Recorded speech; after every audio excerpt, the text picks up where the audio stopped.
Marian ഉടമ്പടിയെടുത്ത് പ്രാർത്ഥിക്കുന്ന നമ്മുടെ ഓരോരുത്തരുടെയും ജീവിതത്തെ വിശുദ്ധീകരിക്കാനും ശക്തീകരിക്കാനും ആവശ്യമായിട്ടുള്ള തിരുവചനങ്ങൾ അച്ഛനിലൂടെ പ്രദാനം ചെയ്യപ്പെടാനുള്ള വലിയ കൃപയ്ക്ക് വേണ്ടി നമുക്ക് പ്രാർത്ഥിക്കാം.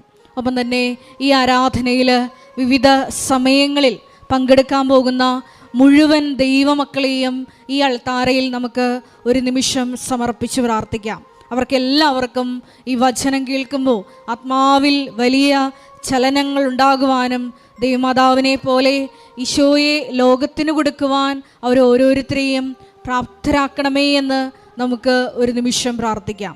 ഒപ്പം തന്നെ ഈ ധ്യാനത്തിൻ്റെ എല്ലാ ഭൗതിക സാഹചര്യങ്ങളെയും ഒരു നിമിഷം സമർപ്പിച്ച് പ്രാർത്ഥിക്കാം.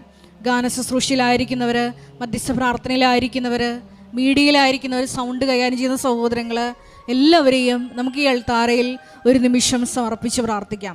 ഒപ്പം തന്നെ 2015 മുതൽ നാളിതുവരെ കൃപാസനത്തിൽ വന്നും ഒപ്പം തന്നെ 2020 മുതൽ ഓൺലൈനായും ഉടമ്പടിയെടുത്ത് പ്രാർത്ഥിക്കുന്ന മുഴുവൻ സഹോദരങ്ങളെയും അവരുടെ സ്ഥാപനങ്ങളെയും വ്യക്തിപരമായ അവരുടെ ഓരോ നിയോഗങ്ങളെയും കുടുംബത്തിലെ ഓരോ അംഗങ്ങളെയും പ്രത്യേകമായിട്ട് ഈ അൾത്താരയിൽ നമുക്ക് ഒരു നിമിഷം സമർപ്പിച്ച് പ്രാർത്ഥിക്കാം. ഏറെ പ്രത്യേകമായിട്ട് സമയബന്ധിതമായിട്ട് ജീവിതത്തിൽ വലിയ വിഷയങ്ങൾ ഈ ദിവസങ്ങളിൽ നടക്കണമെന്ന് ആഗ്രഹിച്ചുകൊണ്ട് ഈ ആരാധനയിൽ പങ്കെടുത്ത് പ്രാർത്ഥിക്കുന്ന മുഴുവൻ ദൈവമക്കളെയും ഈ അൾത്താരയിൽ സമർപ്പിച്ചുകൊണ്ട് ദിവ്യകാരുണ്യനാഥനെ നമ്മുടെ എല്ലാ ജീവിത സാഹചര്യങ്ങളിലേക്കും വരവേറ്റുകൊണ്ട് ദൈവസ്നേഹത്തോടെ നമുക്ക് ഉച്ചത്തിൽ സ്തുതിച്ച് പ്രാർത്ഥിക്കാം. ഹല്ലേലൂയ. യേശുവേ ആരാധന. യേശുവേ അങ്ങയുടെ ആത്മാവിനെ അയച്ച് ഞങ്ങളുടെ ആലയത്തെ വിശുദ്ധീകരിക്കണമേ എന്ന് പ്രാർത്ഥിക്കുന്നു. ഞങ്ങളുടെ വ്യക്തിപരമായ നിയോഗങ്ങളിലേക്ക് ഈശോയെ സാന്ത്വനമായി നീ കടന്നു വരണമേ എന്ന് പ്രാർത്ഥിക്കുന്നു. ഞങ്ങളെ സാക്ഷികളാക്കി ഉയർത്തണമേ എന്ന് പ്രാർത്ഥിക്കുന്നു. ഹല്ലേലൂയ. മഹത്വം മഹത്വം. ആരാധന ആരാധന. ഹല്ലേലൂയ. യേശുവേ ആരാധന. ഹല്ലേലൂയ ഹല്ലേലൂയ ഹല്ലേലൂയ. യേശുവേ നന്ദി. ഹല്ലേലൂയ ഹല്ലേലൂയ ഹല്ലേലൂയ. യേശുവേ ആരാധന. മഹത്വം മഹത്വം. ആരാധന ആരാധന. യേശുവേ വിവിധ സമയങ്ങളിൽ ഈ ധ്യാന ശുശ്രൂഷയിൽ പങ്കെടുത്ത് പ്രാർത്ഥിക്കാൻ പോകുന്ന മുഴുവൻ മക്കളെയും ഈ സമയം സമർപ്പിച്ച് പ്രാർത്ഥിക്കുന്നു.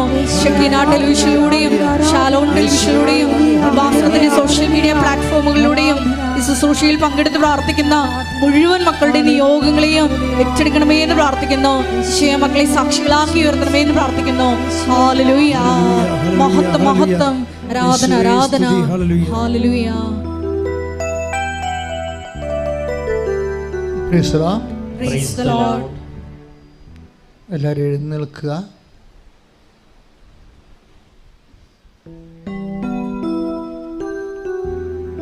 ഇപ്പോൾ സ്തുതിപ്പിന്റെ സമയമാണ്. സ്തുതിക്കട്ടെ. ഹല്ലേലൂയ ഹല്ലേലൂയ ഹല്ലേലൂയ ഹല്ലേലൂയ. മഹത്വം മഹത്വം. ആരാധന ആരാധന. ഹല്ലേലൂയ ഹല്ലേലൂയ. യേശുവേ നന്ദി. യേശുവേ ആരാധന. ഹല്ലേലൂയ ഹല്ലേലൂയ. യേശുവേ കൂടി ഈ ധ്യാനം നയിക്കുന്ന ബഹുമാനപ്പെട്ട മേശു ജോസഫ് അച്ഛനെ ഈ അൾത്താരയിൽ സമർപ്പിച്ച് പ്രാർത്ഥിക്കുന്നു. യേശുവേ ഞങ്ങൾക്ക് വചനം നൽകണമേ എന്ന് പ്രാർത്ഥിക്കുന്നു. യേശുവേ ഞങ്ങളെ ആത്മാവിൽ വഴി നടത്തണമേ എന്ന് പ്രാർത്ഥിക്കുന്നു. ഹല്ലേലൂയ ഹല്ലേലൂയ. മഹത്വം മഹത്വം. ആരാധന ആരാധന. ഒരുമിച്ച് പാടാം. Hallelujah hallelujah. കൈ അടിച്ചിട്ട് പാടുക.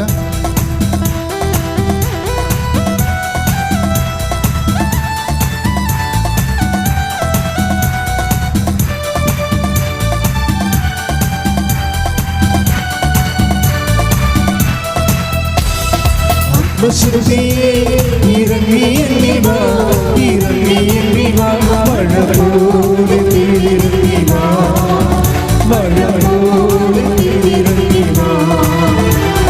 സ്വർഗീയതയെ ഇറങ്ങി എണ്ണി വാ, ഇറങ്ങി എണ്ണി വാ, മഴ പോലെ ഇറങ്ങി വാ, മഴ പോലെ ഇറങ്ങി വാ. ആത്മശുദ്ധിയെ ഇറങ്ങി എണ്ണി വാ, ഇറങ്ങി എണ്ണി വാ, മഴ പോലെ ഇറങ്ങി വാ, മഴ പോലെ ഇറങ്ങി വാ. സ്വർഗീയതയെ ഇറങ്ങി എണ്ണി വാ, ഇറങ്ങി എണ്ണി വാ, മഴ പോലെ ഇറങ്ങി വാ, മഴ പോലെ ഇറങ്ങി വാ.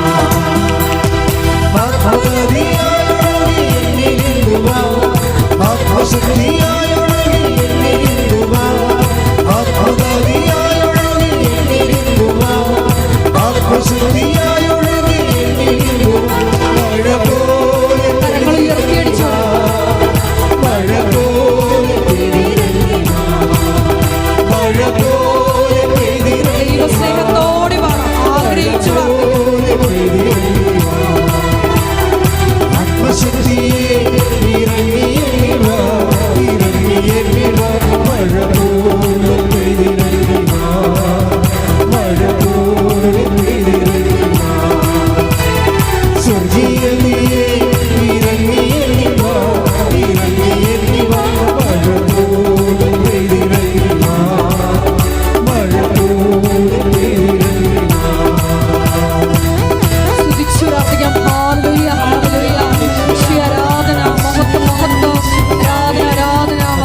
കഴുകനെ പോലെ ചിറകടിച്ചുയരാൻ തളർന്നു പോകാതെ വേലം ധരിച്ചോടുവാൻ കഴുകനെ പോലെ ചിറകടിച്ചുയരാൻ തളർന്നു പോകാതെ വേലം ധരിച്ചോടുവാൻ കാത്തിരിക്കുന്നതാ ഞാൻ യഹോവയുടെ ശക്തിയെ പുതുക്കുവാൻ എന്റെ ഉള്ളിൽ കാത്തിരിക്കുന്നതാ ഞാൻ യഹോവയുടെ ശക്തിയെ പുതുക്കുവാൻ എന്റെ ഉള്ളിൽ മഴ പോലെ പെയ്തിറങ്ങി വാ മഴ പോലെ പെയ്തിറങ്ങി വാ മഴ പോലെ പെയ്തിറങ്ങി വാ മഴ പോലെ പെയ്തിറങ്ങി വാ ആത്മശക്തിയെ ഇറങ്ങി വാ ഇറങ്ങി വാ മഴ പോലെ പെയ്തിറങ്ങി വാ മഴ പോലെ പെയ്തിറങ്ങി വാ സ്വർഗീയതയെ ഇറങ്ങി വാ ഇറങ്ങി വാ മഴ പോലെ പെയ്തിറങ്ങി വാ മഴ പോലെ പെയ്തിറങ്ങി വാ സ്തുതിച്ചു പ്രാർത്ഥിക്കാം. ഹല്ലേലൂയ, ഹല്ലേലൂയ. യേശുവേ, ധ്യാനത്തിൽ വിവിധ സമയങ്ങളിൽ പങ്കെടുത്ത് പ്രാർത്ഥിക്കുന്ന വിവിധ ജീവിത ദുരിതങ്ങളിലൂടെ കടന്നു പോകുന്ന സഹോദരങ്ങളെ ഈ അൾത്താരയിൽ സമർപ്പിച്ച് പ്രാർത്ഥിക്കുന്നു. രോഗാവസ്ഥകളിലൂടെ കടന്നു പോകുന്ന മക്കള്, കുഞ്ഞുങ്ങളില്ലാതെ വിഷമിക്കുന്ന മക്കള്, വിവാഹബന്ധം പിരിഞ്ഞു നിൽക്കുന്ന സഹോദരങ്ങള്, ജോലി ഇല്ലാതെ വിഷമിക്കുന്ന സഹോദരങ്ങള്, തടസ്സം നേരിടുന്ന സഹോദരങ്ങള്, വിരങ്ങളായ ജീവിതങ്ങളിലൂടെ കടന്നു പോകുന്ന എല്ലാ മക്കളെയും ഈ അൾത്താരയിൽ സമർപ്പിച്ച് പ്രാർത്ഥിക്കുന്നു.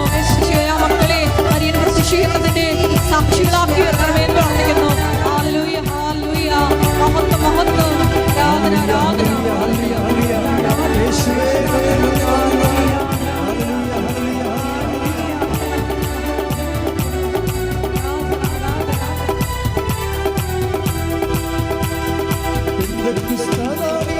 മാളികൾ മുറിയും അഗ്നിനാവിനാൽ മുഴുവൻ നിറച്ചവരേ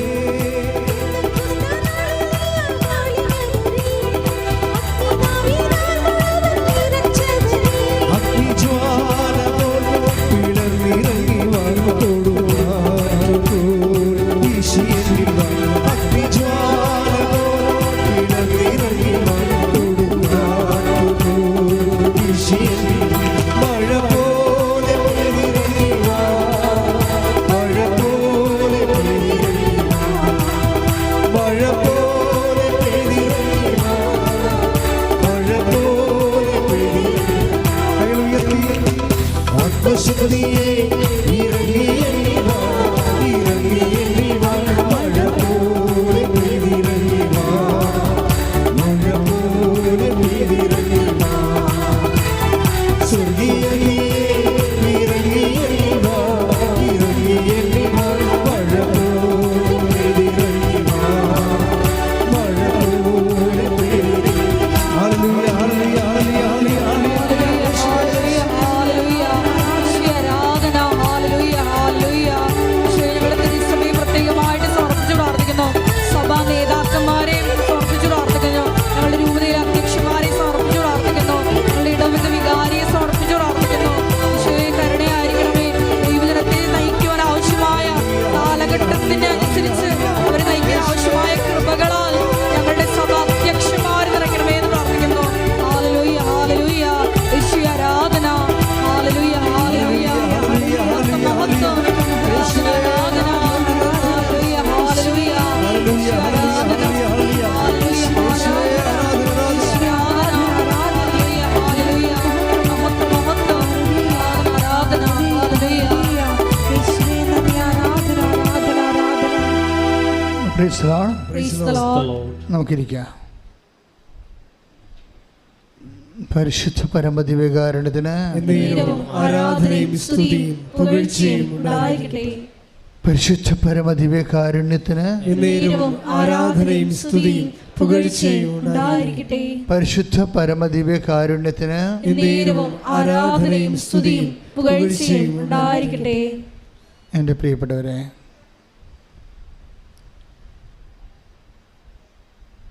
ഉടമ്പടി എന്ന് പറയുന്നത് ഭൗതികമായ ഭാഷയിൽ പറഞ്ഞാൽ സീറോ ക്യാപിറ്റലിൽ വർക്ക് ചെയ്യുന്ന ഒരു പദ്ധതിയാണ്. നമുക്കൊരു ബിസിനസ് ചെയ്യണമെങ്കിലും ജോലി വേണമെങ്കിലും നമ്മുടെ കയ്യിൽ ഭൗതികമായ ആസ്തികളുണ്ടാകണം. ഉടമ്പടി പ്രകാരം നമ്മൾ ദൈവത്തിൻ്റെ ആസ്തികളിൽ, ചിലപ്പോൾ ദൈവത്തിൻ്റെ ആസ്തികളിൽ മാത്രം ആശ്രയിച്ചും ഉടമ്പടി നമുക്ക് വിജയിപ്പിച്ചെടുക്കാൻ പറ്റും. ഞാൻ ഇങ്ങനെ ആമുഖമായിട്ട് എന്താ ഇങ്ങനെ പറയണമെന്ന് വെച്ച് കഴിഞ്ഞാൽ, നിങ്ങൾ ആവലാതിപ്പെടേണ്ട ഒരു കാര്യമില്ല. നമ്മുടെ കൗണ്ടർ പാർട്ട്, നമ്മൾ ഇൻട്രാക്ട് ചെയ്യുന്ന വ്യക്തി ദൈവമായതുകൊണ്ട് ദൈവത്തിൻ്റെ കപ്പാസിറ്റിയിലാണ് നമ്മൾ ഉടമ്പടി ആശ്രയിക്കുന്നത്. അപ്പോൾ ദൈവത്തിൻ്റെ കപ്പാസിറ്റിയിൽ നമ്മൾ ഡ്രോ ചെയ്യണമെന്നുണ്ടെങ്കിൽ നമുക്ക് വളരെ ട്രഡീഷണൽ ആയിട്ടുള്ള കുറച്ച് കാര്യങ്ങൾ ആണ് വേണ്ടത്. ട്രഡീഷണലായിട്ട് ദൈവമായിട്ട് ഇൻട്രാക്ട് ചെയ്യാനായിട്ടുള്ള കാര്യങ്ങളിലൊന്ന് വിശ്വസ്തതയാണ്. ദൈവം ഓർക്കുന്നത് വിശ്വസ്തതയാണ്. അപ്പം നിസ്സാര കാര്യമല്ല വിശ്വസ്തത എന്ന് പറയുന്നത്. അപ്പം പ്രവാചകന്മാരുടെയൊക്കെ പ്രാർത്ഥന പരിശോധിച്ചാൽ പ്രവാചകന്മാർ ദൈവത്തോട് പറയുന്നത് തന്നെ, എൻ്റെ പൂർവ്വകാലങ്ങളിലുള്ള അങ്ങയോടുള്ള വിശ്വസ്തത അങ്ങ് ഓർക്കണമേ. അത് വല്ലാത്ത പ്രാർത്ഥനയാണ്. ഒരു പ്രാർത്ഥന ദൈവം സ്വീകരിക്കണമെങ്കിൽ അതിൻ്റെ ബേസ്മെൻറ്റിൽ വിശ്വസ്തത, എൻ്റെ വിശ്വാസത്തെ ഓർക്കണമേ എന്നല്ല പ്രാർത്ഥിക്കണത്. നമുക്ക് വചനം എടുക്കാം. ശ്രുതികടെ ഹല്ലേലൂയ.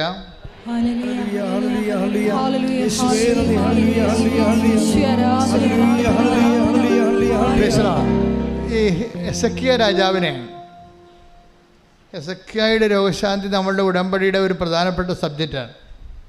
നിങ്ങൾ ഉടമ്പടിയുടെ പഴയ പുസ്തകം ആണ് കയ്യിലിരിക്കണമെങ്കിൽ അതിലുണ്ട്. ആദ്യം ഞാൻ ഉടമ്പടി പുസ്തകം എഴുതുന്ന ഒരു കാലം 2016 കാലഘട്ടങ്ങളിൽ കർത്താവ് വളരെ ക്ലാസിക്കലായിട്ട് കുറച്ച് ഉദാഹരണം എനിക്ക് തന്നു. ഉടമ്പടി എഴുതിക്കൊണ്ടിരിക്കുന്ന സമയത്താണ് അതെല്ലാം മനസ്സിൽ ഓർപ്പിച്ച് തന്നിട്ട് ഞാൻ അപ്പം തന്നെ എഴുതിയത്. അപ്പം അതിനകത്ത് ഒന്ന് ഹെസക്കിയയുടെ രോഗശാന്തിയാണ്. എന്തുകൊണ്ട് നീ ഉപ്പ് ഉപയോഗിക്കുന്നു, എന്തുകൊണ്ട് നീ തൈലം ഉപയോഗിക്കുന്നു. ഇപ്പോൾ ഉപ്പിനെക്കുറിച്ചും തൈലത്തെക്കുറിച്ചൊക്കെ എഴുതിക്കൊണ്ടിരിക്കുകയാണ്. എനിക്കറിയത്തില്ല, എന്നോട് ഉപ്പിനെക്കുറിച്ച് പറഞ്ഞിട്ടുണ്ട്, തൈലത്തെക്കുറിച്ചൊക്കെ പറഞ്ഞുകൊണ്ടിരിക്കുന്നുണ്ട്. മനസ്സിൽ ആത്മാവ് ഇങ്ങനെ തെളിയിച്ചിട്ടുണ്ട്. പക്ഷേ എൻ്റെ മനസ്സിലേക്കാണ് ഇതൊക്കെ ഉപയോഗിക്കുമ്പോൾ എന്തുകൊണ്ട് എന്ന് ജനങ്ങൾ ചോദിച്ചാൽ ഞാൻ എന്ത് പറയും? ഞാൻ തിരിച്ചു ചോദിക്കും മനസ്സിൽ, കർത്താവ് ഉപ്പ് ഉപയോഗിച്ച് എന്തുകൊണ്ടാണെന്ന് ജനം ഉപയോഗിച്ച് ചോദിച്ചാൽ നമ്മൾ എന്ത് പറയും?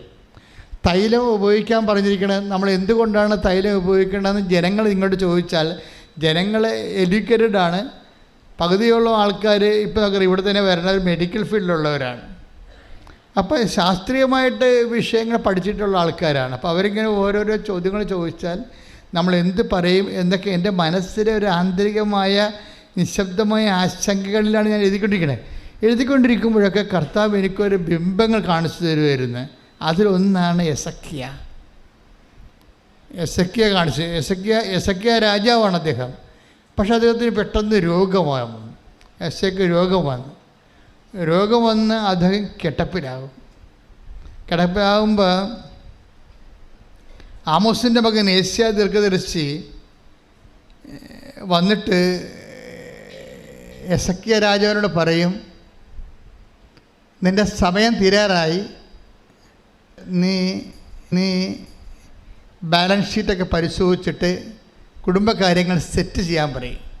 കൊടുക്കാനുള്ളവർക്ക് കൊടുക്കാനും വാങ്ങിക്കാനുള്ളവർക്ക് വാങ്ങിക്കാനും ഒക്കെ കൊടുത്തിട്ട് അത് കറക്റ്റ് ചെയ്യാൻ പറയും. അപ്പോൾ ഹെസക്കിയ സങ്കടപ്പെട്ട് ഭിത്തിയിലേക്ക് തിരിഞ്ഞിട്ട് കണ്ണീരോടെ പ്രാർത്ഥിക്കും. കരീന് ദിവസങ്ങൾ എണ്ണിയിരിക്കുകയല്ലേ. അപ്പോൾ തൻ്റെ കാര്യസ്ഥതയും കണക്കും ഒക്കെ ഓഡിറ്റ് ചെയ്ത് കറക്റ്റ് ചെയ്യാൻ വേണ്ടി പറഞ്ഞിരിക്കുകയാണ്. പ്രവാചകന് അരുളപ്പാടുണ്ടാകുന്നതാണ്. അപ്പോൾ അദ്ദേഹം കണ്ണീർ വാർത്ത് ഭിത്തിയിലേക്ക് നോക്കി, കർത്താവേ എന്ന് പറഞ്ഞിട്ട് പുള്ളിക്ക് എന്ത് പറയണമെന്ന് അറിയത്തില്ല. കാര്യം ടൈം കഴിഞ്ഞല്ലോ. ടൈം കഴിഞ്ഞല്ലോ. അപ്പോൾ അതുകൊണ്ട് എന്ത് പറഞ്ഞിട്ടാണ് കർത്താവിൻ്റെ മനസ്സൊന്ന് ഇളകി. പുള്ളിക്കൊരു 10 കൊല്ലം കൂടി കിട്ടിയാൽ കൊള്ളാവുന്നുണ്ട്. പക്ഷെ അതിന് എന്ത് പറഞ്ഞ് പ്രാർത്ഥിക്കും? അതാണ് അദ്ദേഹത്തിൻ്റെ പ്രശ്നം. 10 കൊല്ലം കൂടി കിട്ടിയാൽ കൊള്ളാവുന്നുണ്ട്, പക്ഷെ അതിന് എന്ത് പറഞ്ഞ് പ്രാർത്ഥിക്കും? പക്ഷെ അദ്ദേഹം പ്രാർത്ഥിച്ച പ്രാർത്ഥന അതിലൊന്ന് ആദ്യത്തത് യെശയ്യാ പ്രാർത്ഥിക്കുന്നത് 38:2 വായിച്ച് ശ്രുതികടെ ഹല്ലേലൂയ. യെശയ്യാ 38:2. ഹെസക്കിയാ ചുമരിൻ്റെ നേരെ തിരിഞ്ഞ് കർത്താവിനോട് പ്രാർത്ഥിച്ചു. കർത്താവേ, ഞാൻ വിശ്വസ്തയോടും പൂർണ്ണ ഹൃദയത്തോടും കൂടെ അങ്ങയുടെ മുൻപിൽ വ്യാപരിച്ചുവെന്നും അങ്ങേക്ക് പ്രീതികരമായത് എപ്പോഴും അനുവർത്തിച്ചുവെന്നും അങ്ങ് ഇപ്പോൾ അനുസ്മരിക്കണമേ.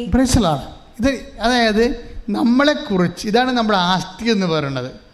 നമ്മളെക്കുറിച്ച് അത്യാഹിത കഥ. ഇപ്പോൾ അദ്ദേഹത്തിന് ആയുസിൻ്റെ പ്രശ്നമാണ്, നമുക്ക് ജോലിയുടെ പ്രശ്നമാകാം, ചിലപ്പോൾ വീടിൻ്റെ പ്രശ്നമാകാം, ചിലപ്പോൾ വിവാഹത്തിൻ്റെ പ്രശ്നമാകാം, ഇപ്പം നമുക്ക് വേറെ പ്രശ്നങ്ങളാകാം. പക്ഷെ നമ്മൾ ദൈവതിരുസന്നിധിയിൽ ആസ്തികളെ ഡ്രോ ചെയ്യുന്നതിന് ആദ്യം പ്രാർത്ഥിക്കേണ്ട പ്രാർത്ഥനയുടെ ഒരു രൂപമാണിത്. എന്താണ് പറയണത്?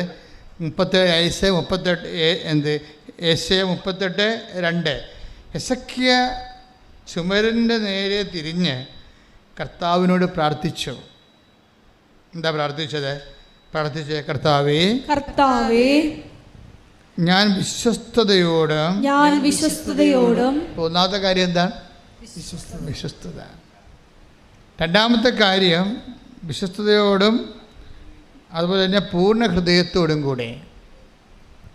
ഇത് രണ്ടും പ്രധാനപ്പെട്ട വിഷയമാണ്. ഉടമ്പടി പെട്ടെന്ന് കത്താനുള്ള നമ്മൾക്ക് ക്രമീകരിക്കാനുള്ള 2 കാര്യങ്ങളാണ്. ഒന്ന് വിശ്വസ്തത, രണ്ടാമത്തത് ഹൃദയത്തിൻ്റെ പൂർണ്ണത. നമ്മളൊരു ഹാഫ് മൈൻഡായിട്ട് ചില ആൾക്കാർ ചെയ്യും. ആ ചെയ്യുമ്പോൾ അറിയാൻ പറ്റും.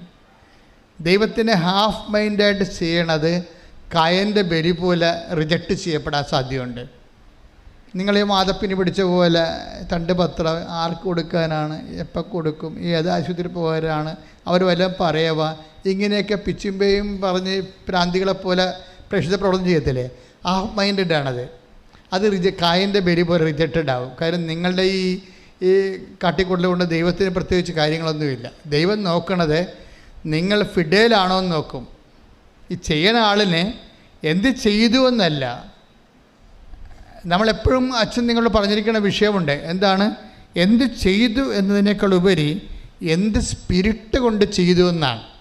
അത് എപ്പോഴും ദൈവത്തിൻ്റെ തിരുസേന വരുമ്പോൾ നമ്മൾ എന്ത് ചെയ്തു എന്നല്ല പ്രശ്നം. അത് ചെയ്തപ്പോൾ വാട്ട് സ്പിരിറ്റ് ലീഡ്സ് യു. കർത്താവും വന്നപ്പോൾ ചോദിച്ച ചോദ്യം അതാണ്. അങ്ങനെ ചെയ്തപ്പോൾ എന്തരൂപിയാണ് നിങ്ങളെ നയിച്ചത്? അത് ഭയങ്കര സീരിയസ് വിഷയമാണ്. എന്തരൂപിയാണ് നിങ്ങളെ ഓരോ കാര്യങ്ങൾ ചെയ്യാൻ പ്രേക്ഷിത പ്രവർത്തനം ചെയ്യുമ്പോൾ എന്തരൂപിയാണ് നിങ്ങളെ നയിച്ചത് എന്ന് വെച്ച് കഴിഞ്ഞാൽ ദൈവസ്നേഹം കൊണ്ട് പോയി ചെയ്യാൻ പറ്റും, ദൈവത്തോടുള്ള കടുത്ത സ്നേഹം കൊണ്ട് ചെയ്യാൻ പറ്റും. വല്ലപാടും ചെയ്ത് ഒപ്പിച്ചിട്ട് വിസ പ്രോസസ്സിങ് ത്വരിതപ്പെടുത്തി ചെയ്യാൻ പറ്റും, ത്വരിതപ്പെടുത്താൻ വേണ്ടി ചെയ്യാം. എന്ത് മണ്ണാങ്കട്ടയാലും ശരി മാങ്ങാത്തൊരിയാലും ചെയ്ത് തുരച്ചേക്കാമെന്ന് പറഞ്ഞുകൊണ്ട് 5 കെട്ട് പത്രത്തിന് 50 കെട്ട് പത്രം മേടിച്ച് കൊണ്ടേ ഒപ്പിക്കും. ചിലപ്പോൾ നിങ്ങൾ 50 കെട്ട് പത്രമായിരിക്കും മേടിച്ച് കൊടുക്കണത്. എന്താ ഉദ്ദേശിക്കണത്? ദൈവത്തിന് എന്നാ പ്രസാദമാണോ ഉണ്ടാകാൻ പോണത്, എന്തെങ്കിലും ചെയ്തായാലും ശരി നമ്മുടെ കാര്യം എന്ന വസ്തു വിറ്റ് കിട്ടിയാൽ മതി എന്ന്. അതാണ് വാട്ട് സ്പിരിറ്റ് ലീഡ്സ് യു. അവിടെ പ്രോബ്ലം ഇതാണ്. ചിലപ്പോൾ ഒരു ദിവസം, ഇപ്പോൾ കഴിഞ്ഞ ദിവസത്തെ ഒരു സാക്ഷ്യം നമ്മൾ ഞെട്ടിച്ച് കളഞ്ഞത്, ഒരു ഗർഭിണി ചേച്ചി 10 കിലോമീറ്റർ സഞ്ചരിച്ച് കൊണ്ടൊരു പത്രം കൊടുക്കാൻ പോയി ഒരു വീട്ടിൽ. അവർക്കിത് ആവശ്യമാണ്, അവർ ദൈവത്തിലേക്ക് വരണം. അതെന്ത് രൂപയാണത്? ഗർഭിണിക്ക് നടക്കാൻ തന്നെ പാടാണ്. ഗർഭിണി ചേച്ചി ഒരു പത്രം കൊടുക്കാൻ വേണ്ടി 10 കിലോമീറ്റർ സഞ്ചരിച്ച് പോയിരിക്കുകയാണ്. എന്താണ്? ആ വീട്ടിൽ കൊടുക്കണം. എന്താണ്? അവർ കർത്താവിനെ അറിയണം. അതെന്താണ്? അതെന്തരൂപിയാണ്? ദൈവസ്നേഹമാണ്. അതാ പ്രശ്നം. ചിലപ്പോൾ നിങ്ങൾ 10 കെട്ട് പത്രം കൊടുക്കുമായിരിക്കും, പക്ഷെ ഇത് എങ്ങനെയെങ്കിലും കൊടുത്ത് ചെന്ന് എണ്ണം തികച്ചിട്ട് അതുവഴി നമ്മുടെ വിസ പ്രോസസ്സിങ് ത്വരിതപ്പെടുത്തുക, പരീക്ഷ ജയിക്കുക എന്ന് പറയുമ്പോൾ നിങ്ങൾ സ്നേഹിക്കുന്നത് ആരെ? നിങ്ങളെ തന്നെയാണ്, ദൈവത്തെ അല്ല. ദൈവത്തിന് അതറിയാം. അഭ്യാസം അറിയാം. നിങ്ങൾ തന്നെയാണ്. നിങ്ങളെങ്ങനെ കരകയറാൻ വേണ്ടി, കാര്യം കാണാൻ വേണ്ടി കഴുതക്കാലം പിടിക്കണമെന്ന് പറഞ്ഞതുപോലെ ദൈവത്തിൻ്റെ കാലെ പിടിച്ചേക്കാണ്. അത് ദൈവസ്നേഹമല്ല ശരിക്കും പറഞ്ഞു, നിങ്ങളുടെ വിഷയത്തോടുള്ള സ്നേഹമാണ്. അപ്പോൾ ദൈവത്തിന് അറിയാൻ പറ്റും അത് പൂർണ്ണ. അതാണ് യെസക്കിയ പ്രാർത്ഥിക്കണം. ഒന്നിനു വായിച്ചോളൂ. യെസക്കിയ 2:32. കർത്താവേ, ഞാൻ വിശ്വസ്തയോടും പൂർണ്ണ ഹൃദയത്തോടും കൂടെ അങ്ങയുടെ മുൻപിൽ വ്യാപരിച്ചുവെന്നും അങ്ങേക്ക് പ്രീതികരമായത് എപ്പോഴും അനുവർത്തിച്ചുവെന്നും അങ്ങിപ്പോൾ അനുസ്മരിക്കണമേ. ദൈവത്തിന് പ്രീതികരമായെന്ന് വെച്ച് കഴിഞ്ഞാൽ അത് ദൈവത്തിൻ്റെ ദൈവത്തിൻ്റെ പ്രീതികരമായിട്ട് എങ്ങനെ നമ്മൾ ജീവിക്കണത്, അത് വിൽ ഓഫ് ഗോഡ് ആണെന്ന് നോക്കണം. അതാണ് ദൈവത്തിന് പ്രീതി എന്ന് പറയണത്. ദൈവത്തിൻ്റെ ഇപ്പം നമ്മളിത് മുഴുവൻ പോണത് നിങ്ങളുടെ പ്രീതികരമായ വിഷയങ്ങളായിട്ടാണിത് വരണത് 14. അപ്പം ദൈവത്തിന് അറിയാം ഇത് നിങ്ങളുടെ വിഷയം നിറവേറ്റി കഴിഞ്ഞാൽ പിന്നെ നിങ്ങൾ ഉടമ്പടിയിൽ ഉണ്ടാകത്തില്ലെന്ന് ദൈവത്തിന് അറിയാം. കഴിഞ്ഞ ദിവസങ്ങളിൽ ഒരു ഫിലിം ഡയറക്ടർ ഇവിടെ വന്നിട്ടുണ്ടായിരുന്നു. അപ്പോൾ അയാൾ എന്നോടൊരു ചോദ്യമേ ചോദിച്ചുള്ളൂ. അയാൾ കുറേ നേരം ഇതിൻ്റെ അകത്ത് ഉടമ്പടി എടുക്കുന്നവരെ കണ്ട് നിൽക്കുകയാണ് അയാൾ. എന്നിട്ട് അയാളുടെ കൂടെ ഒരു അച്ഛൻ വന്നായിരുന്നു. അച്ഛൻ എന്നെ കയറി കണ്ടേച്ചും അച്ഛൻ പറഞ്ഞു, എൻ്റെ കൂടെ ഒരു ഡയറക്ടർ വന്നിട്ടുണ്ട്, അച്ഛന് 1 മിനിറ്റ് സംസാരിക്കാവോ, വല്ല കുഴപ്പമുണ്ടോ എന്ന് ചോദിച്ചപ്പോൾ ഇല്ല വിളിക്കാൻ പറഞ്ഞു. അപ്പോൾ ഡയറക്ടർ വന്ന് എൻ്റെ മുമ്പിൽ ഇരിക്കുകയാണ്. എന്നിട്ട് അയാൾ എന്നോട് ഒരു ചോദ്യം ചോദിച്ചു, ഈ ഉടമ്പടി എടുക്കുന്ന കക്ഷികൾ ഉടമ്പടി ജീവിക്കുന്നുണ്ടോ അച്ഛാന്ന് ചോദിച്ചു. ഞാൻ എടുത്ത വായിക്കും പറഞ്ഞ് 15% എന്ന് പറഞ്ഞു. അതാണ് അത് എൻ്റെ മനസ്സിൽ ഈശോ തന്നിരിക്കുന്ന 15%. അയാൾ ചോദിച്ചത് ഉടമ്പടി എടുത്ത വ്യക്തികൾ ഇപ്പം സിനിമാ നടന്മാരും അതുപോലെ തന്നെ പൈലറ്റുമാരും അതുപോലെ തന്നെ ശാസ്ത്രജ്ഞന്മാരും വക്കീലന്മാരും ജഡ്ജിമാരും ഒക്കെ ഉടമ്പടി എടുത്തിട്ടുണ്ട്. അപ്പോഴേ സാധാരണ മനുഷ്യർ ഉടമ്പടി എടുത്തിട്ടുണ്ട്. അപ്പോൾ അവരുടെ ചോദ്യം ഇതാണ്, ഉടമ്പടി എടുത്ത വ്യക്തികൾ ഉടമ്പടി ജീവിക്കുന്നുണ്ടോ, അവരുടെ പിന്നീടുള്ള അവരുടെ ജീവിതം എങ്ങനെയാണെന്ന് ചോദിച്ചു. പിന്നീടുള്ള അവരുടെ ജീവിതം എങ്ങനെയാണ്, അതാണ് ചോദ്യം. അച്ഛനല്ല ചോദിച്ചത്, അൽമേനിയാണ്, വിശ്വാസിയാണ് ചോദിച്ചത്. അപ്പം ഞാൻ എടുത്ത വായിക്കുക, ഞാൻ ചിന്തിച്ചല്ല മറുപടി പറഞ്ഞു, എടുത്ത കാര്യം എനിക്ക് റെഡിമെയ്ഡ് ആൻസർ അതിനകത്തുണ്ട്. ഞാൻ പറഞ്ഞ 15% ഉടമ്പടി ജീവിക്കുന്നുണ്ട്, ബാക്കി 80% പോക്കാണെന്ന് പറഞ്ഞു. 85% സംബന്ധിച്ചിടത്തോളം അപ്പോഴുള്ള ഉടമ്പടിയും അപ്പോഴുള്ള പ്രാർത്ഥനയും അതിൻ്റെ ഒരു കാര്യം കാണലും കണ്ടു കഴിഞ്ഞാൽ പിന്നെ അവർ പഴയ അവരുടെ ജീവിതത്തിലേക്ക് പോകും തിരിച്ച്. ഇത് ദൈവത്തിന് അറിയാം. അതുകൊണ്ട് പക്ഷേ നിങ്ങളുടെ കണ്ണീരും കരച്ചിലും കണ്ടുമ്പോൾ ജീവിച്ച് പോട്ടോ എന്ന് വിചാരിച്ചുകൊണ്ട് ദൈവം അത് ചെയ്തു തരണമെന്നേ ഉള്ളൂ. പക്ഷെ നാളെ കാര്യങ്ങളൊരു പ്രശ്നം ഉണ്ടായാൽ നിങ്ങൾക്ക് പ്രാർത്ഥിക്കാൻ പറ്റത്തില്ല. എന്താ കാര്യം?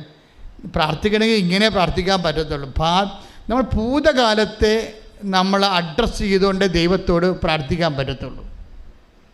ഭൂതകാലത്തെ അഡ്രസ്സ് ചെയ്തുകൊണ്ട്, അതാണ് ആസ്തി എന്ന് പറയണത്. ഭൂതകാലം എന്ന് പറയുന്നത് കഴിഞ്ഞുപോയ കാലം. കഴിഞ്ഞുപോയ കാലത്തെ അഡ്രസ്സ് ചെയ്യുമ്പോൾ അത് വളരെ വളരെ ഈഡിറ്റതായിരിക്കണം. ഇപ്പോൾ എസക്കിയ എന്താ പ്രാർത്ഥിക്കണത്? എൻ്റെ കഴിഞ്ഞുപോയ കാലം അത് വിശ്വസ്തതയുടെ കാലമായിരുന്നു.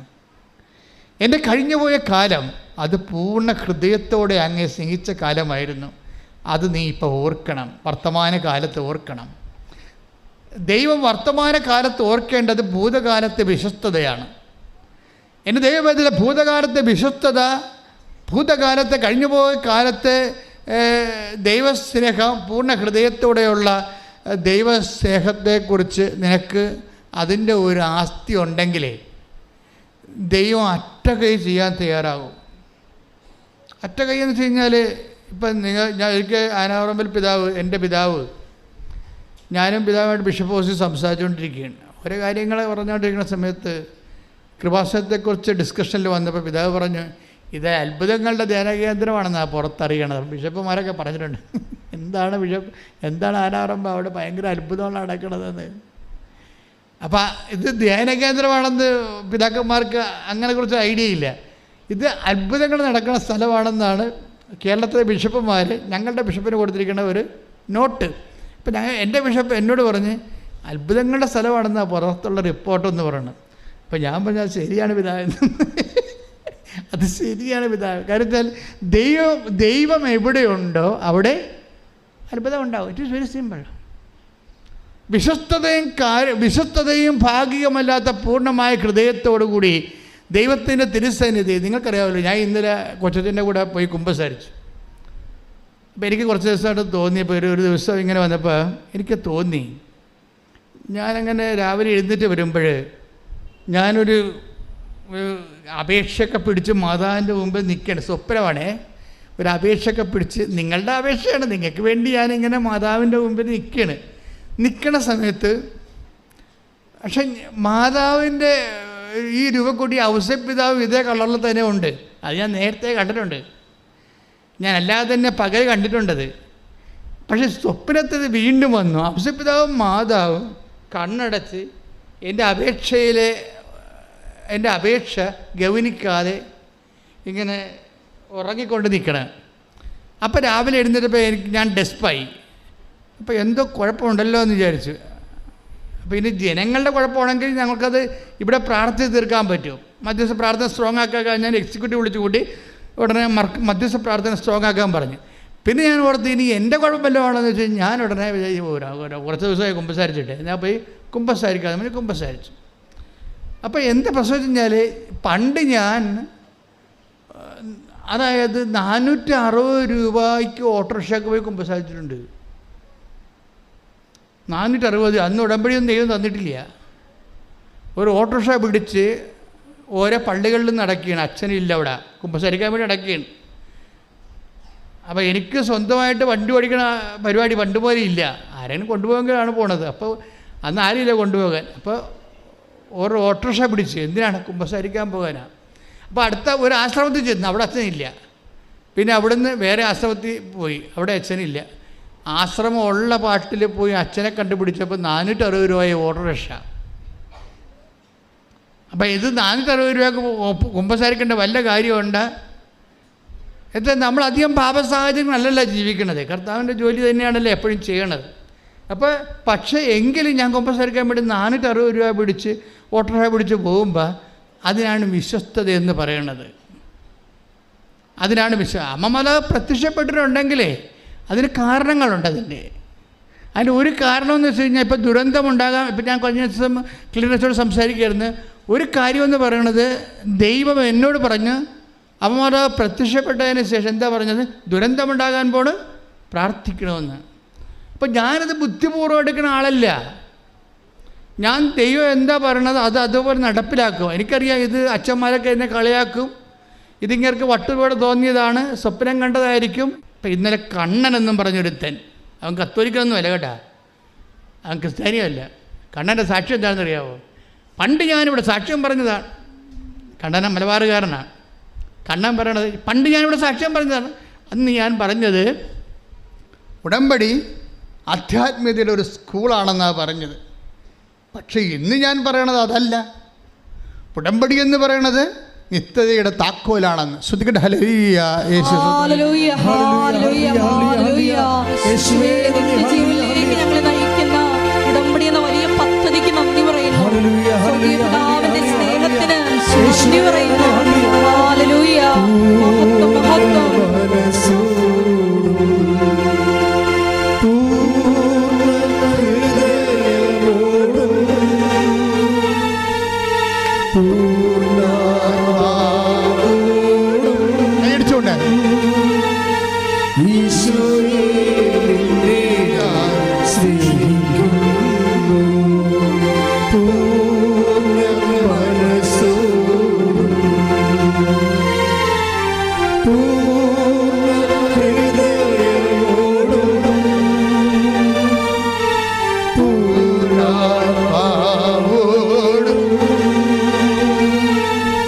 ഈശോയെ നിന്നെ ഞാൻ സ്നേഹിക്കുന്നു.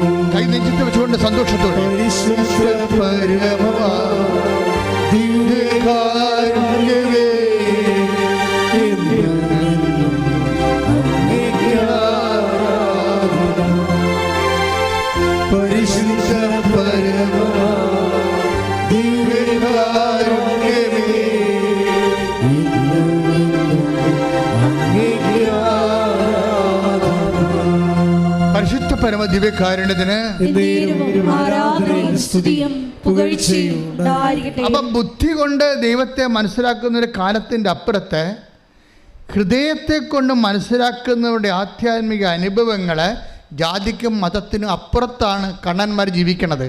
എന്താണ്? ഉടമ്പടി നിത്യതയുടെ താക്കോല്. എന്തൊരു വർത്തമാനാണ്! ഞാൻ കീഴ്പാട് കുമ്പിട്ട് പോയി. എന്താ കാര്യം? ഉടമ്പടി നിത്യതയുടെ താക്കോലെന്ന് പറയണമെങ്കിൽ പരിശുദ്ധാത്മാവ് നേരിട്ട് വന്ന് അവരോട് പറഞ്ഞു കാണും. അതാണ് അവരുടെ ജ്ഞാനം. ശ്രുതിക്കട്ടെ ഹല്ലേലൂയ.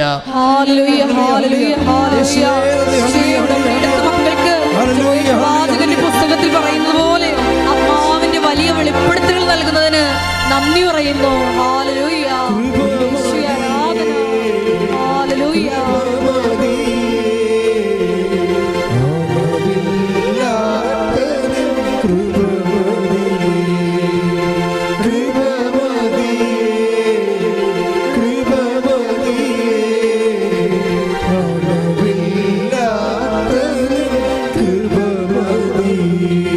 പരിശുദ്ധ പരമ ദിവ്യകാരുണ്യത്തിന് ആരാധനയും സ്തുതിയും പുകഴ്ചയും ഉണ്ടായിരിക്കട്ടെ. എൻ്റെ മക്കളെ, അച്ഛൻ പറഞ്ഞു വരണത് എന്താണെന്ന് അറിയാമോ? ഇതിന് ആസ്തി ഭദ്രതയെക്കുറിച്ചാണ് പറയണത്.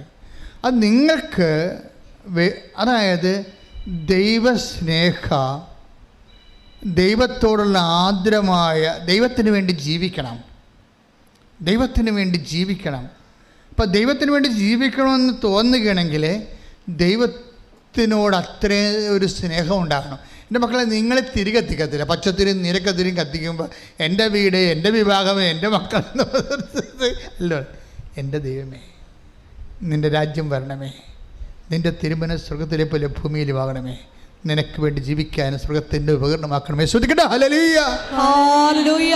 ഹല്ലേലൂയ. മരിയനോട് അമ്പടിയെടുത്ത് പ്രാർത്ഥിക്കുന്ന എല്ലാവരെയും ദൈവരാജ്യത്തിന്റെ പോരാളികളാക്കി മാറ്റണമേ. ഹല്ലേലൂയ. ആരാധന, ആരാധന. ഹല്ലേലൂയ. ആരാധന. ഹല്ലേലൂയ. പരിശുദ്ധ പരമ ദിവ്യകാരുണ്യത്തിന് ആരാധനയും സ്തുതിയും പുകഴ്ചയും ഉണ്ടായിരിക്കട്ടെ. ഇപ്പം കുഞ്ഞുങ്ങളെ എടുക്കാനൊക്കെ ഒരു മരിങ്ങെന്ന് പറയത്തില്ലേ? മരിങ്ങെന്നൊക്കെയാണ് ആലപ്പുഴ ഭാഷ. ഇപ്പം നമ്മൾ ഈ കുഞ്ഞു പെട്ടികളൊക്കെ ഒരു ജ്ഞാനസ്ഥാന പ്രായമാകണ സമയത്തൊക്കെ സാധാരണ അമ്മമാർ കുഞ്ഞുങ്ങളെ കൈമാറി കൊടുക്കത്തില്ലല്ലോ. ആശുപത്രിയിൽ നിന്നൊക്കെ പെറ്റ് വന്നു വെച്ചും കുഞ്ഞുങ്ങളെ അടുത്ത് അവിടെ പോയി ഇരിക്കും, തൊടിക്കത്തൊന്നുമില്ല. കാര്യം കൊച്ചു പിള്ളേരായാലും നമ്മുടെ ആൻറ്റിമാരായാലും കുഞ്ഞുങ്ങളെ വന്ന് എടുക്കുന്നതിൻ്റെ കൈ ഈ ഒരു മരിങ്ങുണ്ട്, അതല്പം തെറ്റിപ്പോയാൽ കുഞ്ഞിന് നീർക്കെട്ടലുണ്ടാവും. അതുകൊണ്ട് അമ്മമാർ തന്നെ എടുക്കണം. അതുകൊണ്ട് അമ്മമാരല്ല കൈമാറി എടുത്താൽ കൊച്ചിക്ക് നിലവിളിക്കുകയും ചെയ്യും ഉടനെ. അത് എഴുതണ പേന പോലൊരു തായമുണ്ട്, അതിന് എടുക്കുന്നതിൻ്റെ തായമുണ്ട്. ഇതുപോലെ ദൈവസ്നേഹത്തിനൊരു തായമുണ്ട്. ഞാൻ നിങ്ങൾക്ക് മനസ്സിലാകുന്ന ഭാഷ സംസാരിച്ച ദൈവസ്നേഹത്തിനൊരു തായമുണ്ട്. നമ്മൾ ദൈവത്തിൻ്റെ മകളാണ്, മകനാണെന്ന് ദൈവത്തിന് തോന്നണം. അല്ലാതെ എന്തോ ഒരു ഫങ്ഷണറി ആണെന്ന് തോന്നരുത്. ഇപ്പോൾ ഒരു വിഷയമുണ്ടായി, അതിൻ്റെ പേരിൽ ഇപ്പോൾ ഒന്ന് കുറച്ച് ആധ്യാത്മിക അഭ്യാസങ്ങൾ കാണിച്ചു കൂട്ടുന്ന എന്തോ ഒരു വസ്തുവാണെന്ന് തോന്നരുത്. മറിച്ച് ദൈവത്തെ സ്നേഹിക്കാൻ എന്തിനാ ഞാൻ ഉടമ്പടി എടുത്തതെന്ന് ചോദിച്ചാൽ ഒറ്റടിക്ക് പറയണം, ഞാൻ ദൈവത്തെ സ്നേഹിക്കാൻ തീരുമാനിച്ചെന്ന് പറയണം. മനസ്സിലായില്ലേ? എന്തിനാണ് നിങ്ങൾ ഉടമ്പടി എടുത്തത്? ശ്രുതിക്കട്ടെ. ഹല്ലേലൂയ. ഹല്ലേലൂയ. ഹല്ലേലൂയ. യേശുവിന്റെ ഞങ്ങൾ എല്ലാവരുടെയും ദൈവസ്നേഹം വർദ്ധിപ്പിക്കണമേ. ഹല്ലേലൂയ. ഹല്ലേലൂയ.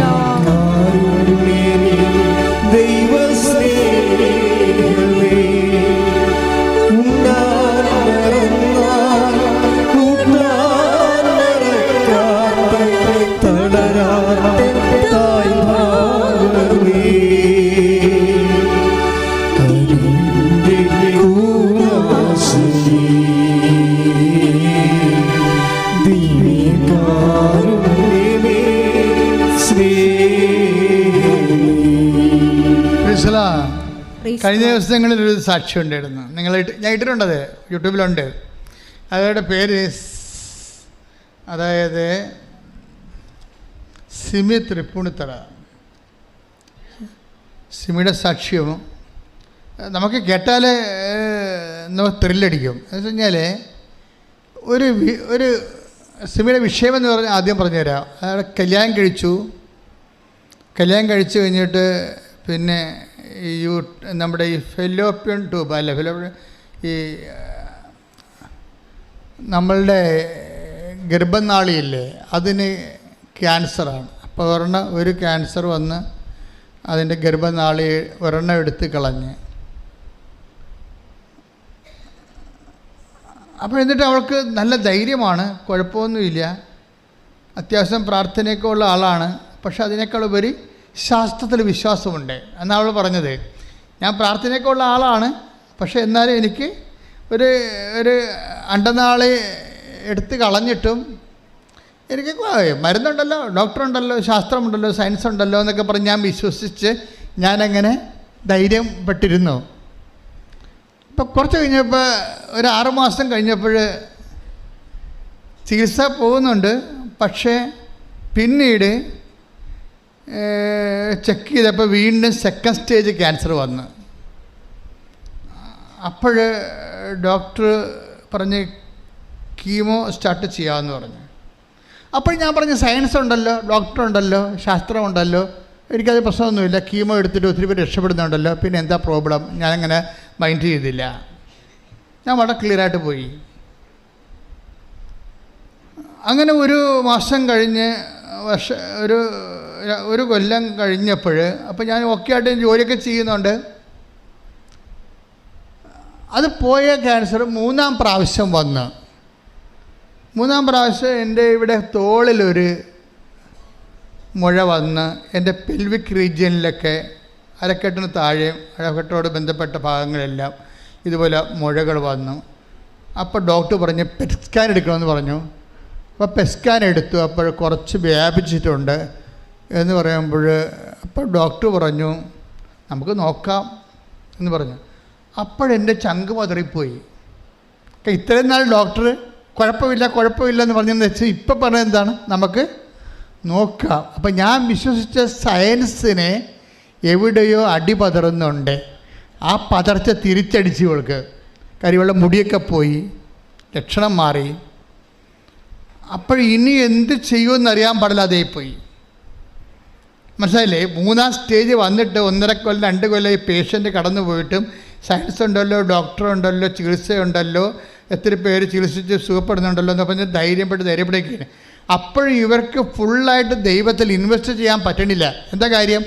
ചികിത്സയുണ്ടല്ലോ, ഡോക്ടറുണ്ടല്ലോ, സയൻസ് ഉണ്ടല്ലോ എന്നൊക്കെ പറഞ്ഞുണ്ടല്ലോ എന്നൊക്കെ പറഞ്ഞിട്ട് അവരതിന് അവലംബം വെച്ച് നിൽക്കുകയാണ്. ഇവിടെയാണ് ഈ എസക്കിയ പറയുന്നത്. ആ വചനം വായിച്ച മോളെ ശ്രുതികട്ടെ. യെശയ്യാ 38:3.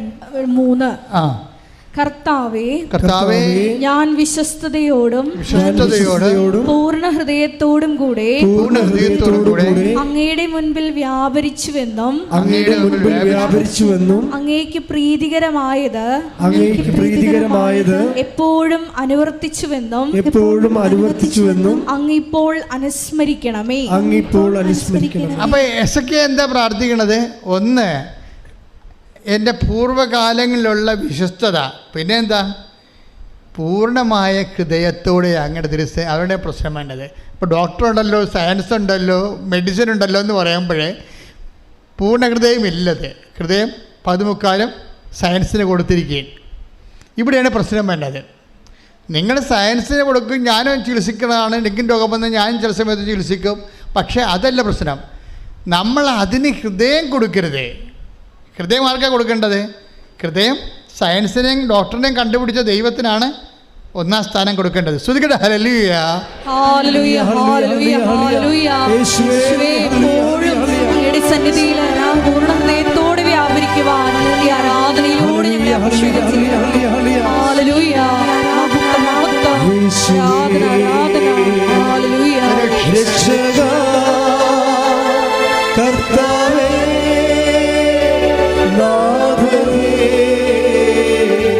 യേശുവേ, രക്ഷകാ കർത്താവേ, നാഥനേ, യേശു കർത്താവാണെന്നും യേശു ദൈവമാണെന്നും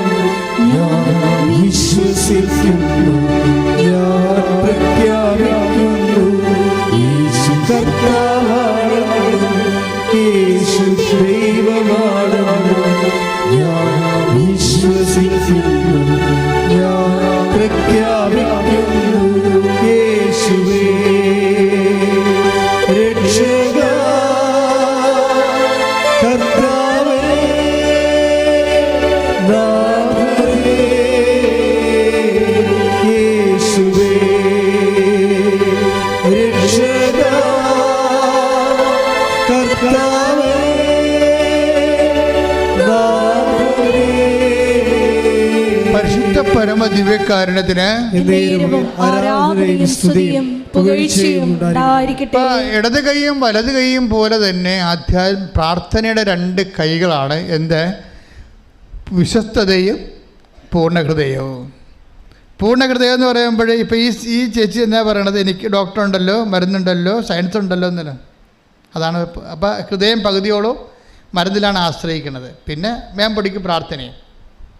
അവിടെ വിഷയം തന്നെ. നിങ്ങളുടെ വിഷയത്തിൽ വെറുതെ വരുകയും നിങ്ങളെന്താ പറയണമെന്ന് വെച്ചാൽ നമുക്ക് കുഴപ്പമില്ല, വീട് വെക്കാം, ലൈഫിൻ്റെ കാശ് കിട്ടിയല്ല 4 ലക്ഷം, ബാക്കി നമുക്ക് ഇന്നാൾ ഇത്ര രൂപ തരാനുണ്ടല്ലോ അത്, പിന്നെ വീട്ടിൽ പൊന്നുണ്ടല്ലോ അത്, ഇങ്ങനെ കുറേ ആശ്രയം വെക്കും. നിങ്ങളെ ആശ്രയം വെക്കുമ്പോൾ സ്വാഭാവികമായി പ്രാർത്ഥനയുടെ ബലക്ഷയം ഉണ്ടാകും. പ്രാർത്ഥനയുടെ ബലക്ഷയാണ്. കാര്യം ദൈവത്തിൽ ആശ്രയിക്കുമ്പോൾ എപ്പോഴും നമ്മൾ ശ്രദ്ധിക്കേണ്ടതാണ്, ഫുള്ളായിട്ടുള്ള കർത്താവ് ഇന്ന കാര്യങ്ങളൊക്കെ ഉണ്ട്, അതൊന്നും ഞാൻ കാര്യമാക്കുന്നില്ല. ഞാൻ കാര്യമാക്കുന്നത് ബേസിക്കായിട്ട് നീ എൻ്റെ കൂടെ ഉണ്ട് എന്നുള്ളതാണ്. കൈയടിച്ച് കർത്താവ്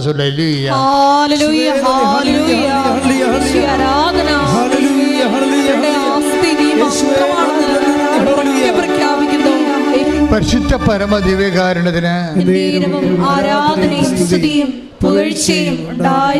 എപ്പോഴും നമ്മൾ ശ്രദ്ധിക്കണം. നമുക്ക് ഇന്ന കാര്യങ്ങളൊക്കെ ഉണ്ടാകാം, പക്ഷെ അത് പ്രേയറിൽ അഡ്രസ്സ് ചെയ്യരുത്, മനസ്സിൽ പോലും ഓർക്കരുത്. ദൈവം മാത്രമേ നമുക്കുള്ളൂ എന്ന് ഓർക്കണം. അതായത് കർത്താവിൻ്റെ കാലത്ത് ഞങ്ങൾ എബ്രാഹത്തിൻ്റെ സന്തതികളാണ്, ഞങ്ങൾക്ക് പിതാവായി എബ്രാഹം ഉണ്ട് എന്ന് ഇവർ വിചാരിച്ചിരുന്നു. ഇപ്പം കർത്താവ് എന്ന് പറഞ്ഞ് അങ്ങനെ എബ്രാഹം ഉണ്ട്, യാക്കോബുണ്ട്, ഇസഹാക്കുണ്ട് എന്നൊന്നും പറയരുത്. കാര്യം ദൈവത്തിനെ അതൊരു സബ്സ്റ്റിറ്റ്യൂട്ടായി പോകും. കാരണം ഈ കല്ലിൽ നിന്ന് വേണമെങ്കിൽ ദൈവത്തിന് എബ്രാഹത്തെ സന്തതികൾ ജനിപ്പിക്കാൻ കഴിയും. അപ്പം മനസ്സിലായില്ലേ ദൈവത്തിൻ്റെ? ഞങ്ങൾക്ക് പിതാവായി എബ്രാഹം ഉണ്ട്. Take the word of God. ശ്രുതിക്കട്ടെ ഹല്ലേലൂയ. ഹല്ലേലൂയ ഹല്ലേലൂയ ഹല്ലേലൂയ ഹല്ലേലൂയ. യേശുവേ നന്ദി നന്ദി നന്ദി കർത്താവേ. ഹല്ലേലൂയ ഹല്ലേലൂയ ഹല്ലേലൂയ ഹല്ലേലൂയ. യേശുവേ ആരാധന ആരാധന ആരാധന ആരാധന ആരാധന. വീഴ്ചകൊണ്ട്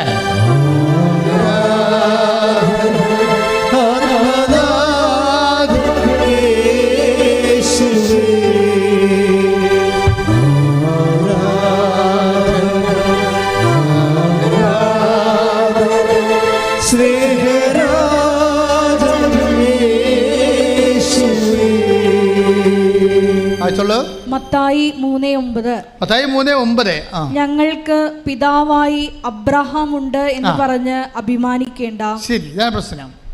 അഭിമാനങ്ങളിലായിരിക്കും ടോർപ്പട വീഴാൻ പോണത്. നമുക്ക് ഇന്ന സംഭവം ഉണ്ട് എന്നും പറഞ്ഞ് അഭിമാനിക്കരുത്. FD ഉണ്ട്, പറമ്പുണ്ട്, പൊന്നുണ്ട്, ആങ്ങള അമേരിക്കയിലുണ്ട്, ബ്രിട്ടനിലുണ്ട് എന്നൊക്കെ പറഞ്ഞ് ഇതാണ് പ്രശ്നം. ഉണ്ട് എന്ന് പറയരുത്. ആധ്യാത്മികമായി വരുമ്പോൾ ഈ ഉണ്ടെന്ന് പറയുമ്പോൾ അത് നേരെ ദൈവത്തിന് സബ്സ്റ്റിറ്റ്യൂട്ടായിട്ടാണ് വരണത്. ഞങ്ങൾക്ക് ഈശോ ഉണ്ടെന്ന് പറഞ്ഞാൽ മതി, മനസ്സിലായില്ലേ? അല്ലാതെ എൻ്റെ അനിയത്തി ലണ്ടനിലുണ്ട്, മറ്റേയാൾ ഓസ്ട്രേലിയയിലുണ്ട്. അപ്പോൾ എന്താണ് പറഞ്ഞിരിക്കുന്നത്? ഞങ്ങൾക്ക് പിതാവായി എബ്രാഹം ഉണ്ട് എന്ന് നിങ്ങൾ പറയരുത്. പറഞ്ഞോളൂ. ഈ കല്ലുകളിൽ ദൈവമേ എന്തൊരു പറച്ചിലാണ് കേട്ടെ. ഈ കല്ലുകളിൽ നിന്ന് പറഞ്ഞേ, ഈ കല്ലുകളിൽ നിന്ന് എബ്രാഹത്തിന്റെ സന്തതികളെ ജനിപ്പിക്കാൻ ദൈവത്തിന് കഴിയും. കൈയടിച്ച് സ്തുതിക്കട്ടെ. ഹല്ലേലൂയ ഹല്ലേലൂയ ഹല്ലേലൂയ. ആരാധന മാത്രമാണ് ഞങ്ങളുടെ ആശ്രയം. ഹല്ലേലൂയ. പരിശുദ്ധ പരമ ദിവ്യകാരുണ്യത്തിന് അപ്പൊ എന്നെ കൈവിടാത്തവൻ യേശു കൂടെ ഉണ്ടെന്ന് പറയുമ്പോഴേ നമുക്ക് ബോധമില്ലെങ്കിലും കൂടെ ഉണ്ടാവും. പല ആൾക്കാരും നമ്മുടെ കൂടെ ഉള്ളത് നമുക്ക് ബോധമുള്ളപ്പോഴേ ഉണ്ടാകത്തുള്ളൂ. വന്ന് നോക്കും, നമുക്ക് കണ്ണ് ബോധം ഉണ്ടോ ഇല്ലെന്ന് നോക്കും. ബോധം ഇല്ലെങ്കിൽ അവർ സ്കൂട്ടാവും. നമ്മളറിയത്തില്ലല്ലേ, നമ്മൾ വന്നതും അറിയത്തില്ല. ആശുപത്രിയിലൊക്കെ ചെല്ലുമ്പോഴേ ബോധമില്ലെങ്കിലേ നമുക്കൊരു ചെറിയ ഇച്ഛാഭംഗമാണ്. ഞാൻ ഇത്രയും കഷ്ടപ്പെട്ട് വണ്ടിയും പിടിച്ച് വന്നിട്ട് ഈ സാധനത്തിന് ബോധമില്ലല്ലോ, ഞാൻ വന്നത് പോലും അറിയത്തില്ലല്ലോ. ബോധം വരുമ്പോൾ പറഞ്ഞേക്കണേ ഞാൻ വന്നെന്ന് ഇല്ലേ? അടുത്ത് നിൽക്കണേ ബൈസ്റ്റാൻഡറോട് പറയവേ, ഇച്ചായനെ ബോധം വരുമ്പോൾ പറഞ്ഞേക്കണേ ഞാൻ വന്നെന്ന് പറഞ്ഞേക്കണേ. ഇപ്പം ഞാൻ വരണമെന്ന് വന്നു എന്നുള്ളതിന് ഇയാൾക്ക് എന്താ വേണ്ടത്? ബോധം വേണം. ബോധമില്ലെങ്കിൽ നമ്മൾ വണ്ടി സ്കൂട്ടാവും, നമ്മളുണ്ടാകത്തില്ല. മനുഷ്യന്മാരുടെ എല്ലാ ബന്ധവും അങ്ങനെയാണ്. പക്ഷെ നിൻ്റെ ദൈവം നിനക്ക് ബോധമില്ലെങ്കിലും നിൻ്റെ കൂടെ ഉണ്ടാവും. കൈയടിച്ചുതുകട ഹല്ലേലൂയ. പരിശുദ്ധ പരമ ദിവ്യകാരുണ്യത്തിന് നമുക്ക് ബോധമില്ലെങ്കിലും നമ്മുടെ ദൈവം നമ്മുടെ കൂടെ ഉണ്ടാകും. കഴിഞ്ഞ ദിവസങ്ങൾ ഇങ്ങനൊരു സാക്ഷ്യമുണ്ടായി. അത് മെജോ എന്ന് പറയും, നല്ല സാക്ഷ്യമാണ്. മെജോ ഒരു വീട് വാങ്ങിക്കാൻ വേണ്ടി ബോംബെ പോയി. അപ്പോൾ 2ാം നിലയിൽ നിന്ന് മെജോ ആ വീട് കണ്ടുകൊണ്ടിരിക്കുന്ന സമയത്ത് അരചുറ്റി 2ാം നിലയിൽ നിന്ന് ആൾ താഴെ പോയി. താഴെ വീണിട്ട് കണ്ണ് തെറിച്ചു പോയി, കൈ ഊരിപ്പോയി, വലതുവശം മൊത്തം തളർന്നു പോയി, മുട്ട 8ആയി പൊട്ടി, കാലും കൈയുമൊക്കെ ഒടിഞ്ഞ്, തല കുടുങ്ങി, ഒരു ചോരക്കട്ടയായിട്ട് ആശുപത്രി ചെല്ലുമ്പോൾ ശവമാണെന്നും പറഞ്ഞുകൊണ്ട് അവർ ഒരകൃതം പിടിച്ച് കട്ടിലിട്ട് മാറ്റി. കാര്യം ഡെഡ് ബോഡിയാണല്ലോ വന്നിരിക്കുന്നത്. കുറച്ച് കഴിഞ്ഞപ്പോൾ പൾസ് വന്ന്, അപ്പോൾ ഉടനെ ഇവരെ വെൻറ്റിലേറ്ററിലേക്ക് മാറ്റി.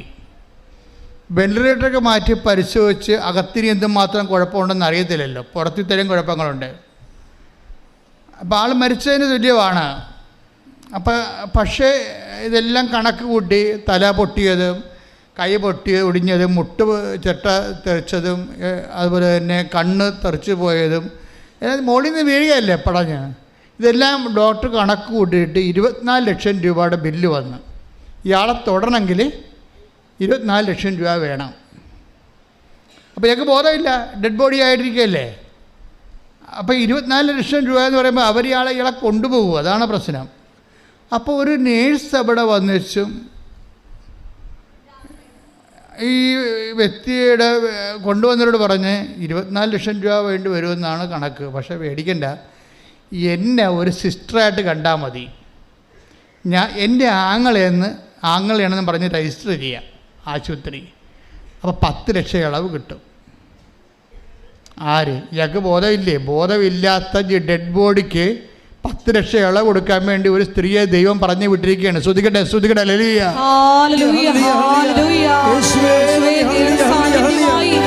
ജീവിത ദുരിതങ്ങളിൽ കൂടെ സഞ്ചരിക്കുന്ന അവിടുത്തെ സ്നേഹത്തിന് നന്ദി പറയുന്നു.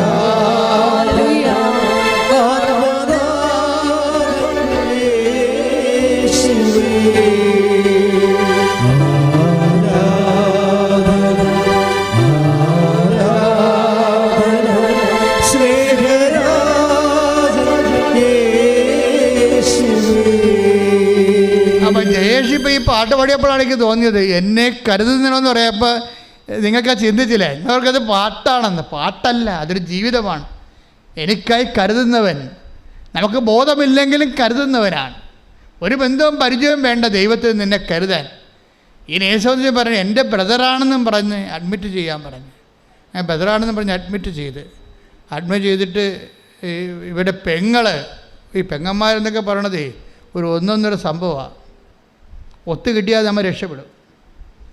അതായത് പെങ്ങൾക്ക് ഉടനെ അവൾ ഓടി അവൻ്റെ റിപ്പോർട്ടും കൊണ്ട് മാതാവിൻ്റെ അടുത്ത് വന്നു. മാതാവിൻ്റെ അടുക്കൽ നിന്ന് വന്നിട്ട് മാതാവിൻ്റെ റിപ്പോർട്ട് കാണിച്ച് എന്ന് വെച്ചു, അമ്മ പോകണം, അമ്മ പോകാതെ വേറൊരു മാർഗ്ഗമില്ലെന്ന് പറഞ്ഞു. എന്നെ കണ്ടില്ലെന്നൊന്നും അറിയത്തില്ല, അങ്ങനെയൊന്നും സാക്ഷ്യത്തിൽ പറയണില്ല. റിപ്പോർട്ട് മാതാവിൻ്റെ അടുത്ത് കൊണ്ടുവന്നെന്ന് പറയുന്നുണ്ട്. അവൾ കാണിച്ചതാണോ സാധാരണ ഞാനാണ് കൊണ്ടുവന്ന് റിപ്പോർട്ട് കാണിക്കണം മാതാവിൻ്റെ അടുത്ത്. അപ്പം എന്നെ ഈ ഉടമ്പടി തുടങ്ങിയ കാലത്ത് എന്നോട് പറഞ്ഞത് അങ്ങനെ അക്യൂട്ട് കേസൊക്കെ നേരിട്ട് കൊണ്ടുവന്ന് ആൾത്താരെ കയറാൻ പണ്ട് ആൾക്കാർ കയറുമായിരുന്നു. അപ്പോൾ പുതിയ ആൾത്താർ ഡിസൈൻ ചെയ്ത് കഴിഞ്ഞപ്പോൾ ആൾത്താര അകത്ത് പണ്ട് കയറുന്നവർ ഒരു ഭവ്യതയും ഭക്തിയും ഇല്ലാതെയാണ് വയ്യെ പോകുന്നവരെല്ലാം അകത്ത് കയറുമായിരുന്നു, ഈ ആൾത്താരെ കയറുമായിരുന്നു. അപ്പോൾ അത് ഭയങ്കര സങ്കടകരമായൊരവസ്ഥയായിരുന്നത്. അപ്പോൾ പുതിയ ആൾക്കാർ ഡിസൈൻ ചെയ്തപ്പോൾ ആ ഉടമ്പടി എടുക്കുന്ന ആൾക്കാർ മാത്രമേ ഇപ്പോൾ ആൾക്കാരെ കയറത്തുള്ളൂ. പക്ഷേ ഞാൻ എന്ത് ചെയ്യും, ഞാൻ ജനങ്ങളുടെ ഏറ്റവും മോശമായിട്ടുള്ള കണ്ടീഷനുള്ള കാര്യങ്ങളെല്ലാം മൊത്തം രേഖ കൊണ്ടുവന്ന് അമ്മയെടുത്ത് കൊടുക്കും. അതെനിക്ക് അമ്മ തന്നൊരു നോട്ടാണ് കൊണ്ടുവന്ന് കൊടുക്കാമെന്ന് പറഞ്ഞു. അപ്പോൾ ഞാൻ ഇപ്പോഴും ചെയ്യുന്നുണ്ടത്. അപ്പം അങ്ങനെ എന്തോ അവർ കാണിച്ചോ ഞാൻ കൊണ്ടുവന്ന് കൊടുത്തോ എന്തോ റിപ്പോർട്ട് അമ്മയെ കാണിച്ച് രാത്രി ആശുപത്രിയിൽ ഒരു സംഭവം നടന്നു. ഈ ബോധമില്ലാത്ത രക്തത്തട്ട് കിടക്കുന്ന ആളിൻ്റെ അപ്പം ചികിത്സ തുടങ്ങിയിട്ടില്ല, ഡയഗ്നോസിസ് ആയിട്ടില്ല. എന്താ ചെയ്യേണ്ടതെന്ന് ഡോക്ടർമാർക്കൊരു ഐഡിയ വരുന്നേ ഉള്ളൂ. അന്ന് ഒരച്ഛൻ, ഞാനാണെന്ന് പറഞ്ഞിട്ടില്ല, ഒരച്ഛൻ ഈ ഡെഡ് ബോഡിയുടെ അടുത്ത് പോയി കിടക്കുന്ന വ്യക്തി എടുത്ത് രാത്രി വരും. സ്വപ്നമാണ്, അയാളുടെ സ്വപ്നമാണ്, ഈ മരവിച്ച് കിടക്കുന്ന ആളിൻ്റെ സ്വപ്നമാണ്. ഒരച്ഛൻ വന്നിട്ടും പറയും, നിൻ്റെ രോഗം തീർന്നിരിക്കുകയാണ്, നിനക്കിപ്പോൾ ബോധം വരുമെന്ന് പറയും. ഉടനെ ആ മനുഷ്യന് രാവിലെ ബോധം വരും. അപ്പോൾ എന്താ പ്രശ്നം വെച്ച് കഴിഞ്ഞാൽ, ഈ ബെജോയുടെ സാക്ഷ്യം, ഈ ബോധം വന്ന് കഴിയുമ്പോൾ ഇയാൾ എഴുന്നേൽക്കുമ്പോഴാണ് കാര്യങ്ങൾ മനസ്സിലാകണത്. ഇങ്ങനെ അകപ്പെട്ടെന്നും ഇത്രയും ഇഞ്ചുറീസ് ഉണ്ടെന്നും തൻ്റെ പാർട്സുകൾ പലതും ഇല്ലെന്നും ഒക്കെ മനസ്സിലായതും പലരും ചിതറിപ്പോയെന്നും ട്രീറ്റ്മെൻറ്റ് തുടങ്ങാൻ പോകണമെന്നൊക്കെ മനസ്സിലായി. ബോധം വരും. ബോധം വരുമ്പോൾ ആ കിട്ടിയ ബോധത്തിന് അയാളുടെ ഇൻഷുറൻസിൻ്റെ ഡേറ്റും കാര്യങ്ങളെല്ലാം അയാൾ കുറിച്ച് ഡോക്ടറിന് കൊടുക്കും. പിന്നെ വന്ന ഡോക്ടറിന് അയാളുടെ ഇൻഷുറൻസ്, കാരണം ഇയാൾക്ക് മെഡിക്കൽ ഇൻഷുറൻസ് ഉള്ള ആളാണ്, സ്വന്തമായിട്ട് എടുത്തിട്ടുള്ള ആളാണ്, അതിൽ നിന്നൊരു 8 ലക്ഷം രൂപ. അപ്പോൾ ഡോക്ടർ വാവിളിച്ചു പോകും. എന്ന് വെച്ച് കഴിഞ്ഞാൽ ഇയാൾ പറയുന്ന ഒരു ഓർമ്മയിൽ പറയണതല്ലേ, ഈ ഓർമ്മയിൽ പറയണ കാര്യങ്ങളുടെ ചെല്ലുമ്പോൾ ഇൻഷുറൻസ് കമ്പനി പോയി അന്വേഷിക്കണ്ടേ. അപ്പോൾ ഡോക്ടർ അന്വേഷിച്ചപ്പോൾ കറക്റ്റാണ്, ഈ 8 ലക്ഷം രൂപയുടെ ഉണ്ട്. അപ്പോൾ 10 വട്ടം 18 ലക്ഷം രൂപ കിട്ടി. നോക്കിയേ, അതായത് നിന്നെ കരുതുന്ന കർത്താവ് നിന്നെ എങ്ങനെയാണ് കൊണ്ടുപോകും. അപ്പം നിങ്ങൾ ചോദിക്കും, ഇങ്ങനെ കർത്താവ് കരുതിയിട്ട് പിന്നെ എന്തായാലും പെടസ്ഥലത്ത് താഴെ വീഴണമെന്ന്. താഴെ ഞാനും വീഴും, നിങ്ങളും വീഴും. കാര്യം എന്താണെന്ന് വെച്ചാൽ, നമ്മളൊരു കാര്യം ചെയ്യുമ്പോൾ വീടെടുക്കാൻ പോയാലും കാറെടുക്കാൻ പോയാലും അത് നമുക്ക് ആൾ കളിക്കാനാണോ മറ്റുള്ള മുമ്പിൽ നമ്മൾ വലിയ സ്ഥലത്തെ പ്രധാന ദിവ്യനാണെന്ന് നാട്ടുകാരുടെ അടിച്ചേൽപ്പിക്കാനാണോ ലോകാരൂപിയാണോ ദൈവത്തിൻ്റെ മഹത്വം ഉണ്ടാകുമോ? വില്ല് ഓഫ് ഗോഡ് നോക്കണതിന്. അതാണ് വില്ല് ഓഫ് ഗോഡ് നോക്കണത്. വില്ല് ഓഫ് ഗോഡ് നോക്കത്തില്ല. നോക്കണത് എന്താ? നോക്കിയാൽ അവൻ്റെ ആ വിഷ്വലായിട്ടുള്ള അവൻ്റെ ഇഷ്ടങ്ങൾ ചിലപ്പോൾ എതിരായിരിക്കും വരാൻ പോണത്. എതിരായിരിക്കും വരാൻ പോകണമെന്നുണ്ടെങ്കിൽ അത് നമ്മൾ ഉപേക്ഷിക്കേണ്ടി വരും. ഇവർ ഉപേക്ഷിക്കാൻ തയ്യാറല്ല. അതുകൊണ്ട് ചില കല്യാണമൊക്കെ മകന് ചില കല്യാണമൊക്കെ ഒപ്പിച്ച് വെച്ചും യൂറോപ്പിലുള്ള നേഴ്സിനെ കല്യാണം ഒപ്പിച്ച് വെച്ചും ഇവിടെ വന്നിട്ട് പ്രാർത്ഥിക്കണമെന്ന് പറയും. അപ്പോൾ പ്രാർത്ഥിച്ചിട്ട് അങ്ങനെ ഓരോ കാര്യങ്ങളൊക്കെ അവരുടെയും പറയും ഇവരുടെയും പറയും ഒക്കെ പറഞ്ഞിട്ടും, പക്ഷെ അവർ ഉദ്ദേശിക്കണത് ഞാൻ മെസ്സേജ് എടുക്കണമെന്ന് അവർക്ക് പറയത്തില്ല. അവർ വേറെ പല കാര്യങ്ങളൊക്കെ ആട് പ്രസവിക്കണതിനും പശു പ്രസവിക്കണതിനും പണ്ട് മെസ്സേജ് എടുത്ത പാർട്ടിയാണ്. ഇപ്പം മകളുടെ കല്യാണത്തിന് മെസ്സേജ് എടുക്കേണ്ട, മകൻ്റെ കല്യാണത്തിന് മെസ്സേജ് എടുക്കേണ്ട. എന്താണ്? അവൾ നേഴ്സാണ്, അവിടെ 3 ലക്ഷം രൂപ ശമ്പളമുണ്ട്. അപ്പോൾ 3 ലക്ഷം രൂപ ശമ്പളം ഉള്ളത് കൊണ്ട് അതിന് മെസ്സേജ് വേണ്ട. ദൈവം എങ്ങാനും കയറി വട്ടം ചവിട്ടിയാൽ എന്ത് ചെയ്യും? അതാണ് പ്രശ്നം വരുന്നത്. ഇത് പൂർണ്ണ ഹൃദയത്തോടെ അല്ല സംഭവം. നമ്മൾ മെസ്സേജ് എടുക്കുന്നതിൻ്റെ ഉദ്ദേശം പൂർണ്ണ ഹൃദയത്തോടെ ദൈവഹിതമാണോ? അതാണ് പൂർണ്ണ ഹൃദയം എന്ന് പറയുന്നത്. പൂർണ്ണ ഹൃദയം എന്ന് പറഞ്ഞാൽ ഒരു വിഷയത്തിന് ദൈവഹിതമാണോ? ചിലരൊക്കെ നമ്മുടെ കുഞ്ഞു പിള്ളേർ വരെ വന്ന് നമ്മൾ ചോദിക്കുമ്പോൾ ഞെട്ടിപ്പോകും. എന്താ കാര്യം? ഇത് ദൈവഹിതമാണെന്ന് നോക്കാൻ, ഇത് സംഭവം ഓക്കെയാണ്, പക്ഷെ ദൈവഹിതമാണെന്ന് നോക്കാൻ പറയും. ആ ദൈവഹിതമാണെന്ന് നോക്കും. അവർക്ക് പ്രാർത്ഥിച്ചാൽ തന്നെ അവർക്ക് സത്യസന്ധമായ വിശ്വാസ ജീവിതമാണെങ്കിൽ അവർക്ക് അടയാളം കിട്ടും. അപ്പം എന്നെ സംബന്ധിച്ചിടത്തോളം ഞാനിത് ഈ ഇവിടം വരെ നമ്മളിങ്ങനെ എല്ലാവരും കൂടി ഇങ്ങനെ കർത്താവിൻ്റെ കൂടെ എത്തിയതിൻ്റെ പിന്നിൽ എത്രയോ ധീരമായ ചുവടുകൾ വെച്ചിട്ടുണ്ട്. അതിൻ്റെ മനസ്സിൽ ഇവിടെ കൊണ്ടുവന്ന് കൃപാസനം സ്ഥാപിക്കണമെന്നും അതുപോലെ തന്നെ അഖണ്ഡ ജപമാനം 1000 മണി ജപമാനം ചൊല്ലണമെന്നും ഇങ്ങനെയൊക്കെ എനിക്ക് കിട്ടിയ ആ വിഷയത്തിൽ ദൈവഹിതമാണെന്ന് ആന്തരികമായ ബോധ്യം കിട്ടിയത് കൊണ്ട് ഞാനങ്ങനെ ചെയ്ത് അങ്ങനെ പോവുകയാണ് ചെയ്തത്. അപ്പോൾ അങ്ങനെ ചെയ്ത് പോകുമ്പോഴെല്ലാം ഒരിക്കലും പരാജയമില്ലാതെ ദൈവം ഇങ്ങനെ കൂടെ നിന്ന് കൊണ്ട് 10,000 സുഖപ്പെടുത്തി ദൈവത്തിൻ്റെ സാന്നിധ്യം വെളിപ്പെടുത്തിക്കൊണ്ട് ഈ ശുശ്രൂഷയെ ദൈവം സ്ഥിരീകരിക്കും അടയാളം കൊണ്ട്. അപ്പം അതുകൊണ്ട് നിൻ്റെ ജീവിതം ദൈവത്താൽ സ്ഥിരീകരിക്കപ്പെടുന്നതാകാൻ വേണ്ടി ആണ് നമ്മൾ ദൈവഹിതം പരിശോധിക്കുമ്പോൾ പൂർണ്ണ ഹൃദയമാണത് അവിടെ വരണത്. പൂർണ്ണ ഹൃദയം എന്ന് വെച്ചാൽ വരുമ്പോൾ ദൈവഹിതത്തിന് അടയാളമൊക്കെ വരും. അങ്ങനെ അത്ഭുതം ഉണ്ടാകുന്നത്. അതായത് യെശയ്യാ രാജാവ് ഭിത്തിക്ക് പുറംതിരിഞ്ഞ് നിന്നുകൊണ്ട് ആയുസ്സിന് വേണ്ടി പ്രാർത്ഥിക്കുമ്പോൾ യെശയ്യാ പ്രവാചകൻ അടുത്ത് നിൽപ്പുണ്ട്. പെട്ടെന്ന് അയാൾക്ക് ഇടിമിന്നൽ പോലെ കർത്താവിൻ്റെ ശക്തി ധരിച്ചിട്ട് അയാൾ പറയും, അതായത് അഹാബിൻ്റെ സൂര്യഘടികാരം 10 ചുവട് പുറകോട്ട് അതിൻ്റെ നിഴൽ വീശണത് നീ കാണും, അതാണ് അടയാളം. അപ്പോൾ 15 കൊല്ലം ഞാൻ ഇവന് ആയുസ് ദീർഘിപ്പിച്ച് കൊടുക്കുമെന്ന്. അപ്പോൾ ആയുസ് ദീർഘത്തിന് ദൈവം കൊടുത്തിരിക്കുന്ന അടയാളം എന്താണ്? നമുക്കറിയാം, സൂര്യകരിയാടം നിഴൽ ഇടത്തുനിന്ന് വലത്തോട്ട് പോയിക്കൊണ്ടിരിക്കുന്ന സമയത്ത് ആ വലത്തോട്ട് പോയിക്കൊണ്ടിരിക്കുന്ന സൂചി ഇടത്തോട്ട് വന്നിട്ട് ആ കാലം കഴിഞ്ഞുപോയ കാലത്തെ തിരിച്ച് റീഫണ്ട് ചെയ്ത് കൊടുക്കുന്നതാണ്. പക്ഷേ അത് അത്ഭുതവും അടയാളമാണ്. അപ്പം ദൈവവുമായിട്ട് ബന്ധപ്പെട്ട എല്ലാ കാര്യങ്ങൾക്കും അന്നും ഇന്നും എന്നും അടയാളമുണ്ട്, എന്നും അടയാളമുണ്ട്. ഈ മനുഷ്യൻ്റെ ഓപ്പറേഷൻ, മെജോയുടെ ഓപ്പറേഷൻ എല്ലാം കഴിഞ്ഞ് ഇപ്പം എല്ലാവരും, അതായത് മുഖമൊക്കെ ഒടിഞ്ഞിരിക്കണല്ല, മുഖമെല്ലാം ഒടിഞ്ഞിരിക്കുകയാണ്, കൈ ഊരിയിരിക്കുകയാണ്, മുട്ട് 8 പൊട്ടിയിട്ടുണ്ട്, കണ്ണ് തെറിച്ച് പോയിട്ടുണ്ട്. ആദ്യം തന്നെ ഈ രാത്രി അച്ഛൻ ഇയാളെ കണ്ട ദിവസം തന്നെ രാവിലെ ഇയാൾ ഛർദ്ദിക്കാൻ തുടങ്ങി. എന്താണ്? ഇയാളുടെ വയറ്റിൽ കിടക്കുന്ന ബ്ലഡ് മുഴുവനും, ചങ്കിലെ ബ്ലഡെല്ലാം വയറ്റിൽ കിടക്കുകയാണ്. ആ വയറ്റിലെ ബ്ലഡെല്ലാം ഛർദ്ദിച്ചു പോയി. ഡോക്ടർമാർക്ക് പോലും മനസ്സിലായില്ല. ഈ ബ്ലഡ് അകത്ത് കിടക്കുന്നതുകൊണ്ടാണ് ഇയാൾക്ക് ശരിക്കും ഈ ഇൻഫെക്ഷൻ വന്ന് കിടക്കുന്നത് വയറ്റിൽ. എല്ലാം ടോട്ടൽ സിസ്റ്റം കൊളാപ്ഷൻ ആയിരിക്കുകയാണ് അവിടെ എല്ലാം. പക്ഷേ പെട്ടെന്ന് ഒരു മെഡിക്കേഷനും ഇല്ലാതെ, ട്രീറ്റ്മെൻറ്റിൻ്റെ ഡോക്ടർമാരുടെ ബുദ്ധിക്ക് അപ്പുറത്തേക്ക് വയറ്റിൽ കിടന്നിരുന്ന ബ്ലഡ് പുറത്ത് ചാടി. അത് ദൈവം ചാടിച്ചതാണ്. ഏറ്റവും വലിയ നേഴ്സ്, ഏറ്റവും വലിയ ഡോക്ടർ ദൈവമാണ്. കാര്യം അത്രയും നേരം ചികിത്സിച്ചിട്ട് ഇയാളുടെ ടെസ്റ്റ് ചെയ്തേരം കണ്ടുപിടിക്കാഞ്ഞ രക്തം എവിടെയാണ് രക്തം പോയി കിടക്കണമെന്ന് വെച്ച് കഴിഞ്ഞാൽ വയറ്റിൽ പോയി കിടക്കുന്ന സംഭവം. ആ സാധനത്തിന് തന്നെ ഓട്ടോമാറ്റിക്കായിട്ട് പുറത്തേക്ക് ചടിക്കും. അപ്പം തന്നെ ഈ മനുഷ്യൻ എഴുന്നേറ്റിരിക്കാൻ പറ്റുന്ന രീതിയായി. നമുക്കറിയാമല്ലോ, വയറുപേരത്ത് ഛർദ്ദിച്ച് കഴിഞ്ഞാൽ തന്നെ നമുക്ക് തലക്ക് നേരെ വരികയില്ല, നമ്മൾ ആൾ ഓക്കെ ആയി വരുന്നു. പിന്നെ ഓപ്പറേഷൻ കഴിഞ്ഞിട്ട് ഇയാളെ പറഞ്ഞൊരു വാക്കുണ്ട്, എൻ്റെ മുഖമൊക്കെ പൊട്ടിയിരിക്കുകയല്ലേ. അപ്പോൾ ഡോക്ടർ ഇവരാണെങ്കിൽ, ഈ പെങ്ങളാണെങ്കിൽ ആങ്ങളൊക്കെ വേണ്ടി ഉടമ്പടി എടുത്തിട്ട് നിരന്തരം പ്രാർത്ഥിച്ചിട്ട് ഉടമ്പടി തൈലമൊക്കെ കൊടുത്തു വിടുകയാണ് ബോംബെക്ക് ആശുപത്രിയിലോട്ട്. അതെല്ലാം പെരട്ടിയാണ് ഇങ്ങനെ ഈ പ്രാർത്ഥിച്ച് ഇതിനെ അതിജീവിച്ചുകൊണ്ടിരിക്കുന്നത്. അവസാനം മുഖമെല്ലാം ഓപ്പറേഷൻ ചെയ്തപ്പോൾ ഡോക്ടർ ഭയങ്കര പേടിയാണ്. അതായത് ഈ മനുഷ്യൻ്റെ ലക്ഷണം മാറിപ്പോവും.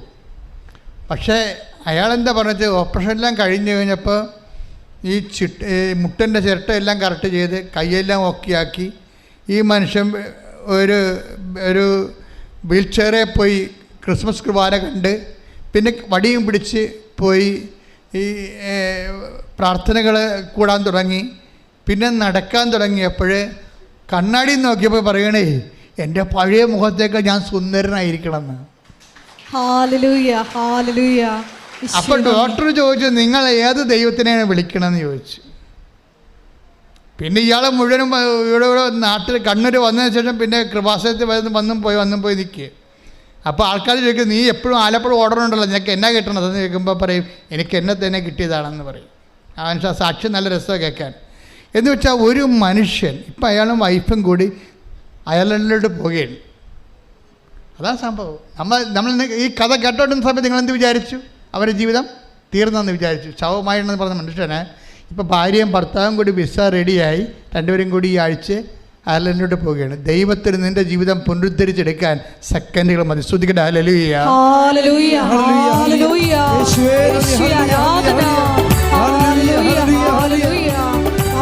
പരിശുദ്ധ പരമ ദിവ്യകാരുണ്യത്തിന് അപ്പോൾ നിന്റെ ആയുസ്സിൻ്റെ നിഴല് കഴിഞ്ഞുപോയ കാലത്തെ തിരിച്ചു തരാൻ കർത്താവിന് കഴിയോ? അതുകൊണ്ടാണ് അച്ഛൻ പറയണത്, ഉടമ്പടി അതിൻ്റെ സാധ്യത എന്താണെന്ന് നമുക്ക് ഇപ്പോഴും അറിയാൻ പാടില്ല. ഉടമ്പടിയുടെ സാധ്യത എന്താണെന്ന് ഇപ്പം കണ്ണൊക്കെ പറയാൻ എന്താണ്, അത് നിത്യതയുടെ താക്കോലാണെന്നൊക്കെ അവർ പറയണം. ജ്ഞാനസ്ഥാനപ്പെടാത്ത ആൾക്കാരാണ് അനുഭവത്തിൽ നിന്ന് നിത്യതയെക്കുറിച്ചൊക്കെ പറയണത്. എന്തോ ഒരു സംഭവമാണ്. പക്ഷേ ഇതിൻ്റെ അതായത് ഞാൻ എന്താ ഇപ്പം ഇങ്ങനെ പറയണമെന്ന് വെച്ച് കഴിഞ്ഞാൽ, സാക്ഷ്യങ്ങളെല്ലാം നിങ്ങൾ 1 by 1 ആയിട്ട് കേൾക്കണം. ഒരു കാലത്തും കേൾക്കാത്ത ഉടമ്പടി അനുഭവങ്ങളാണ് നമ്മൾ ഓരോ ദിവസവും കണ്ടുകൊണ്ടിരിക്കുന്നത്. ഞാൻ നേരത്തെ പറഞ്ഞിരിക്കുന്ന മോളുടെ പേരെന്നായിരുന്നു? സിമി, തൃപ്പൂണിത്തറ.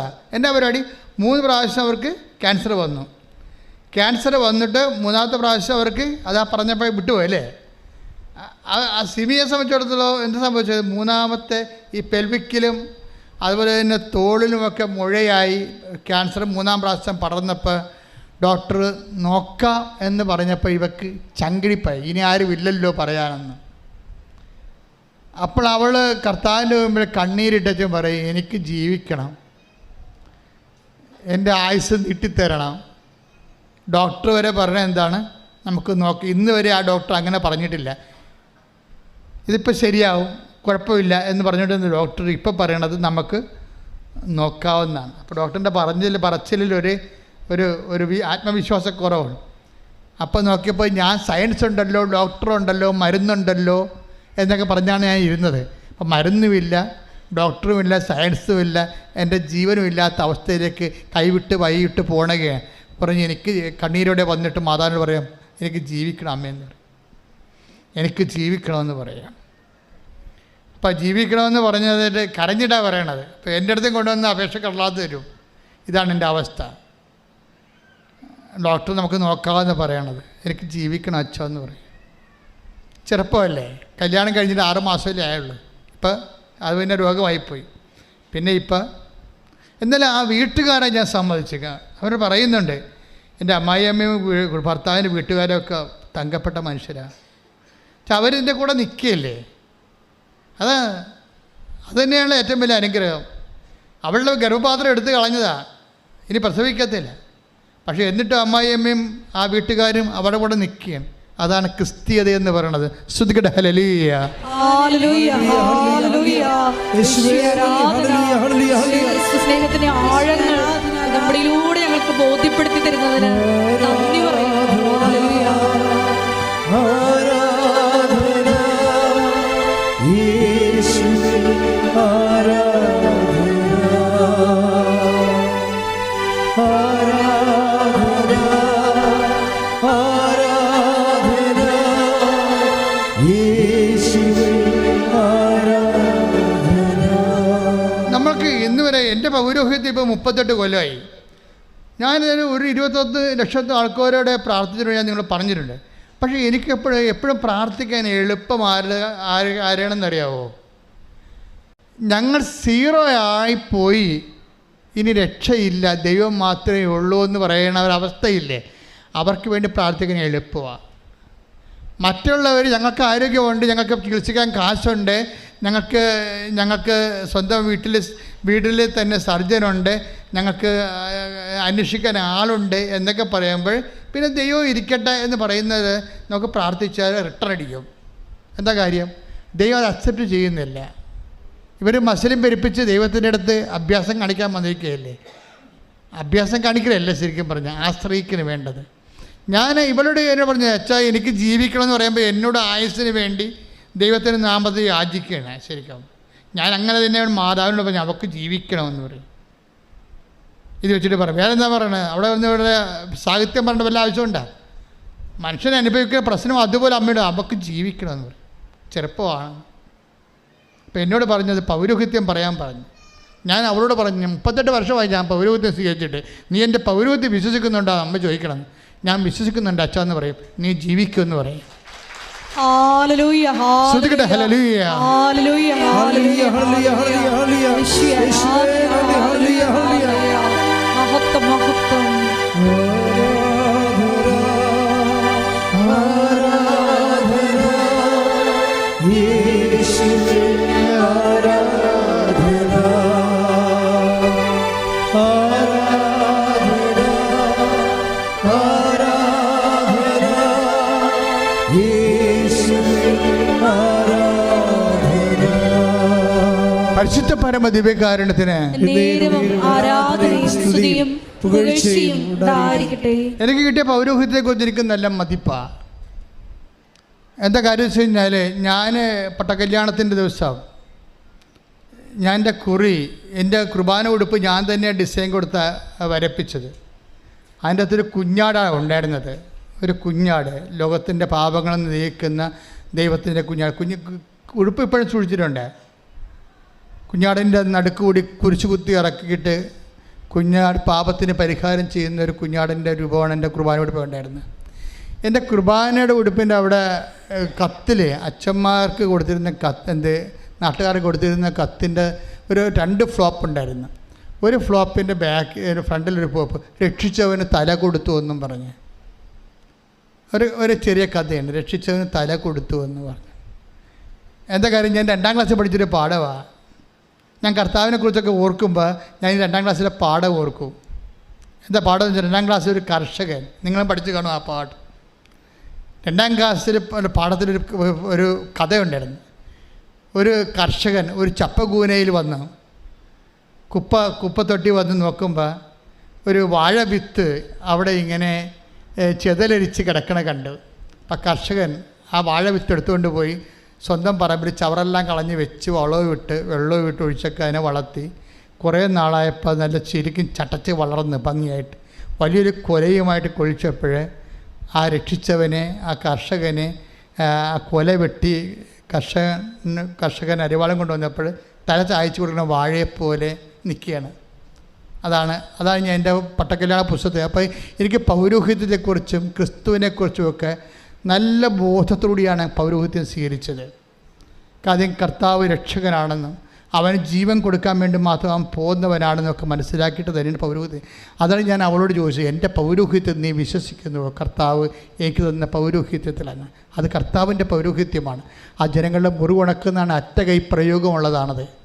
അവസാനം അത് അറ്റകൈ പ്രയോഗം എന്ന് പറയുന്നത് ഒരു മനുഷ്യൻ തീർന്നുവെന്ന് കാണുമ്പോൾ കർത്താവിൻ്റെ നാമത്തിൽ അവന് വേണ്ടി പ്രാർത്ഥിച്ചിട്ട്, നിങ്ങൾക്കറിയാവല്ലേ എലീശ പ്രവാചകന്റെ പുസ്തകത്തിൽ 2-ാം അധ്യായം 18-ാം വാക്യം വായിച്ച് ശ്രുതികട്ടെ. ഹല്ലേലൂയ ഹല്ലേലൂയ ഹല്ലേലൂയ ഹല്ലേലൂയ ഹല്ലേലൂയ യേശുവേ നന്ദി നന്ദി നന്ദി. ഹല്ലേലൂയ ഹല്ലേലൂയ ഹല്ലേലൂയ ഹല്ലേലൂയ ഹല്ലേലൂയ ഹല്ലേലൂയ ഹല്ലേലൂയ യേശുവേ സ്തുതി. ഹല്ലേലൂയ ഹല്ലേലൂയ ഹല്ലേലൂയ ഹല്ലേലൂയ ഹല്ലേലൂയ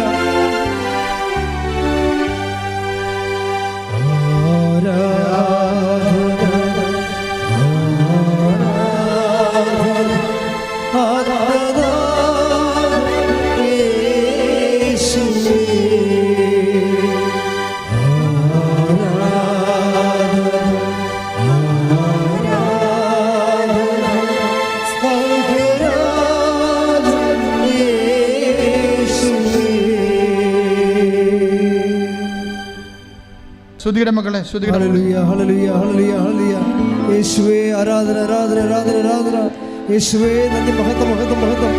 ഹല്ലേലൂയ ഹല്ലേലൂയ ഹല്ലേലൂയ ഹല്ലേലൂയ ഹല്ലേലൂയ യേശുവേ നന്ദി നന്ദി നന്ദി. ഹല്ലേലൂയ ഹല്ലേലൂയ ഹല്ലേലൂയ ഹല്ലേലൂയ ഹല്ലേലൂയ യേശുവേ സ്തുതി. ഹല്ലേലൂയ ഹല്ലേലൂയ ഹല്ലേലൂയ ഹല്ലേലൂയ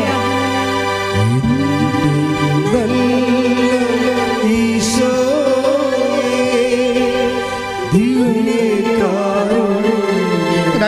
രണ്ട് രാജാക്കന്മാർ 2:18 ശ്രുതികട്ടെ. ഹല്ലേലൂയ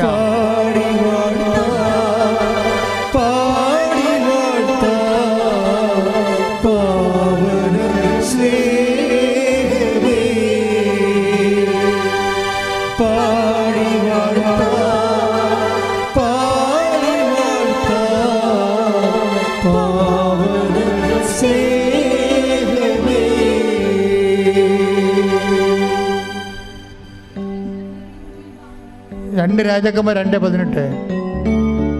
എലീശ ജെറിക്കോയിൽ കാത്തു നിൽക്കുമ്പോൾ അവർ മടങ്ങി വന്നു. അവൻ അവരോട് പറഞ്ഞു, പോകേണ്ട എന്ന് ഞാൻ പറഞ്ഞതല്ലേ? നഗരവാസികൾ എലീശയോട് പറഞ്ഞു, അങ്ങ് കാണുന്നില്ലേ, ഈ പട്ടണം ജീവിക്കാൻ പറ്റിയതാണ്, എന്നാൽ വെള്ളം മലിനവും നാട് ഫലശൂന്യവുമാണ്. ഒരു പുതിയ പാത്രം കൊണ്ടുവന്ന് അതിൽ ഉപ്പിടുവിനെന്ന് അവൻ പറഞ്ഞു. അവർ അങ്ങനെ ചെയ്തു. അവൻ ഉറവയ്ക്കടുത്ത് ചെന്ന് ഉപ്പ് അതിലിട്ടുകൊണ്ട് പറഞ്ഞു, കർത്താവ് അരുൾ ചെയ്യുന്നു, ഞാൻ ഈ വെള്ളം ശുദ്ധീകരിച്ചിരിക്കുന്നു, ഇനി ഇത് മരണത്തിനോ ഫലശൂന്യതയ്ക്കോ കാരണമാവുകയില്ല. ഇത് കണ്ടില്ലേ മക്കളെ, ജെറിക്കോയാണ് പട്ടണം. ജെറിക്കോയുടെ പട്ടണം ജീവിക്കാൻ കൊള്ളാം, പക്ഷേ എന്താ പറ്റും, വെള്ളത്തിലത് വിഷമാണ്. വെള്ളത്തിൽ വിഷം വന്നു കഴിഞ്ഞാൽ പിന്നെ എന്താണ്, വെള്ളം കുടിക്കാൻ പറ്റത്തില്ല, പിന്നെ ജനങ്ങൾ കുടിയൊഴിഞ്ഞ് പോകണം.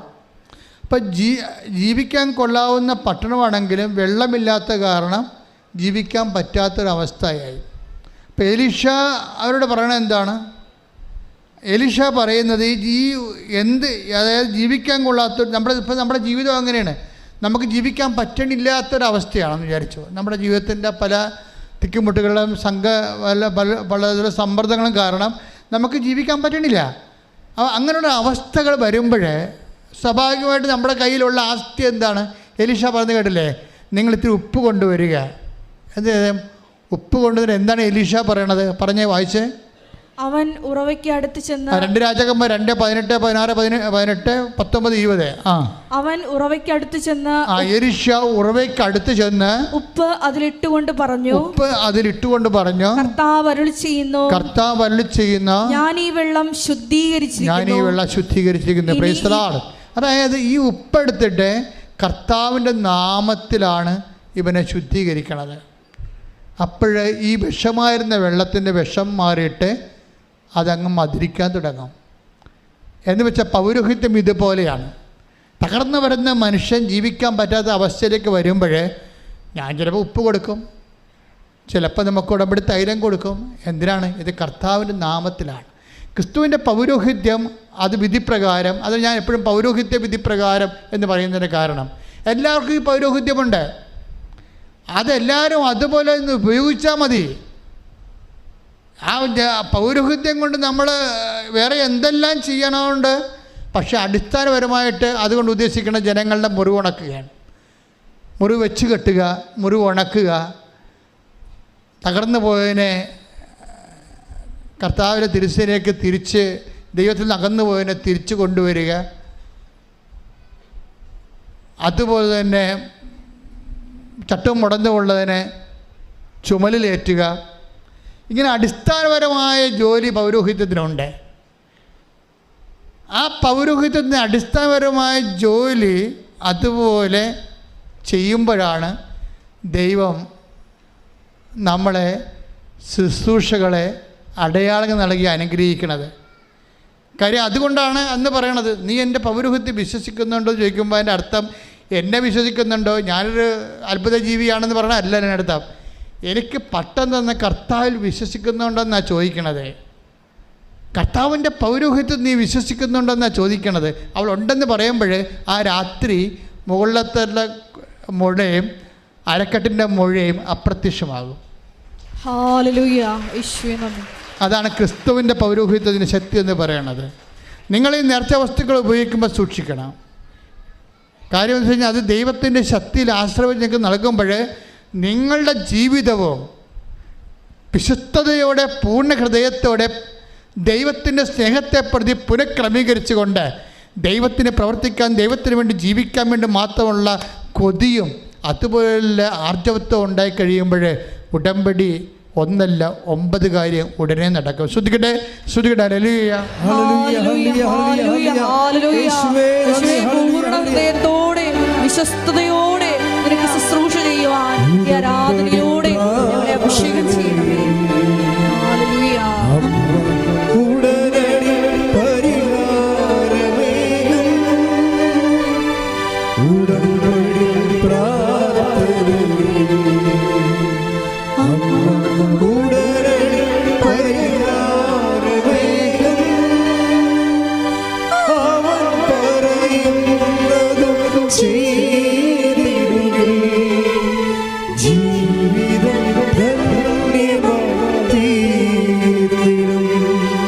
മക്കളെ എല്ലാവരും എഴുന്നേൽക്കുക, സന്തോഷത്തിൽ എഴുന്നേൽക്കുക. ദിവ്യകാരുണ്യമേ ബലിവേദി. നമുക്ക് നല്ല പാട്ടുപാടി ആരാധനയിലെ ആർമാദിച്ച അഭിഷേകത്തോടെ പ്രാർത്ഥിക്കാം. ശ്രുതികട്ടെ. ഹല്ലേലൂയ,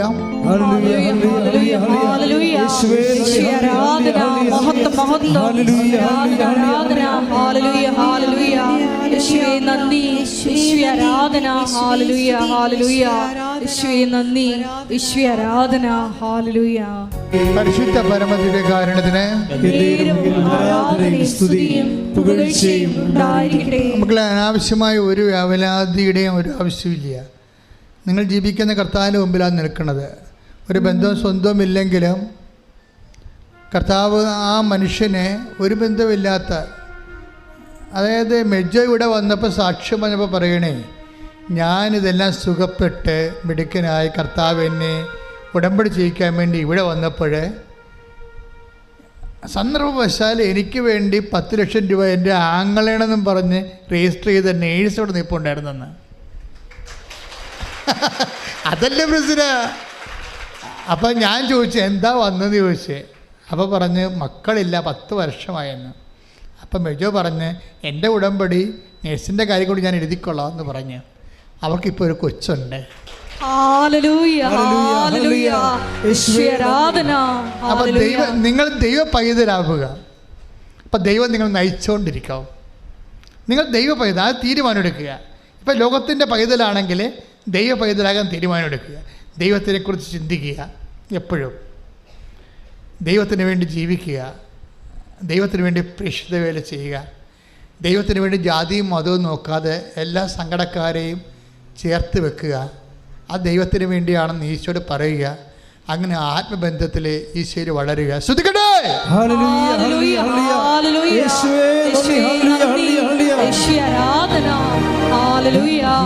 പരിശുദ്ധ പരമ ദിവ്യകാരുണ്യത്തിന് അപ്പൊ ദൈവത്തിന്റെ കയ്യിൽ ഒന്നിനും ഒരു കുറവുമില്ല. ഉടമ്പടിയിൽ എന്തും സംഭവിക്കാമെന്ന് മനസ്സിലായില്ലേ?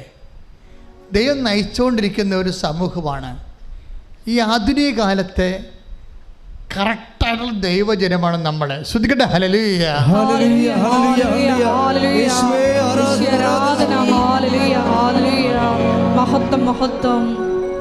ദൈവത്തിൻ്റെ വചനം കേൾക്കുന്നു, അതനുസരിച്ച് ജീവിക്കുന്നു, സ്നേഹത്തിൻ്റെ സാക്ഷികളാകുന്നു. ഐക്യത്തോടെ നമ്മൾക്കുള്ളത് മറ്റുള്ളവരുമായിട്ട് ദൈവത്തിൻ്റെ നാമത്തിൽ പങ്കുവെക്കുന്നു, സുവിശേഷം വേല ചെയ്യുന്നു, കർത്താവിനെ അറിയാത്തവരെ അറിയിക്കുന്നു, അറിഞ്ഞവരെ ആഴപ്പെടുത്തുന്നു. അപ്പോൾ നമ്മൾ ഉടമ്പടിയിലായി. പിന്നെ ദൈവം നമ്മളെ എടുത്ത് ഉപയോഗിക്കാൻ തുടങ്ങാം. നമ്മൾ പറയണതൊക്കെ ദൈവം ചെവി തന്ന് കേട്ടുകൊണ്ടിരിക്കും. അതുപോലെ നിവൃത്തിയായിക്കൊണ്ടിരിക്കും. സ്വർഗത്തിൻ്റെ കൂടാരം മനുഷ്യരോട് കൂടെ. ശ്രദ്ധിക്കട്ടെ. ഹല്ലേലൂയ.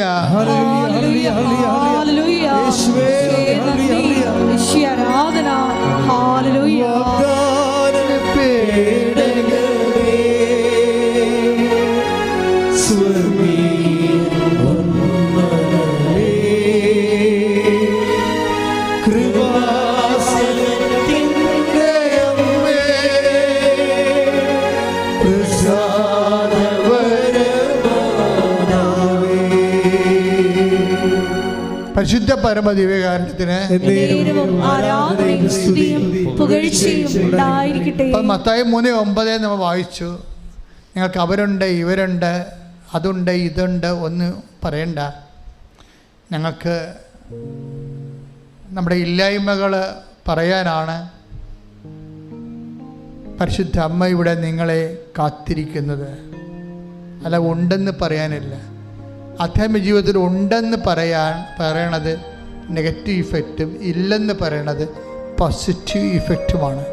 ഞങ്ങൾക്ക് എബ്രാഹത്തിൻ്റെ സന്തതികൾ, ഞങ്ങൾക്ക് പിതാവ് എബ്രാഹം ഉണ്ട് എന്ന് പറയുമ്പോൾ അവർ റിജക്റ്റായപ്പെടുകയും അവർക്ക് വീഞ്ഞില്ല എന്ന് പറയുമ്പോൾ അവർ അനുഗ്രഹിക്കപ്പെടുകയും ചെയ്യുന്ന ദൈവത്തിൻ്റെ ഒരു മനസ്സിൻ്റെ ഒരു ആവിഷ്കാരമാണ് ഉടമ്പടി. ശ്രദ്ധിക്കട്ടെ. ഹല്ലേലൂയ.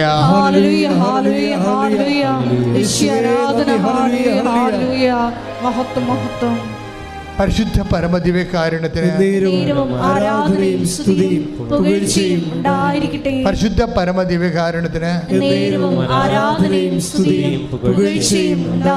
അനന്തമായ സാധ്യതകളോടുകൂടി സർവ്വജനങ്ങൾക്കും സന്തോഷത്തിൻ്റെ സദ്വാർത്തയുമായിട്ടാണ് ഈ അവസാന കാര്യങ്ങൾ ദൈവൻ ഉടമ്പടിയിലേക്ക് നമ്മളെ കോർത്ത് ഇണക്കുകയും ഐക്യപ്പെടുത്തി നിർത്തുകയും സംരക്ഷണത്തിൻ്റെ വരയും തീർക്കുകയും ചെയ്യുന്നത്. ശ്രദ്ധിക്കട്ടെ. ഹല്ലേലൂയ.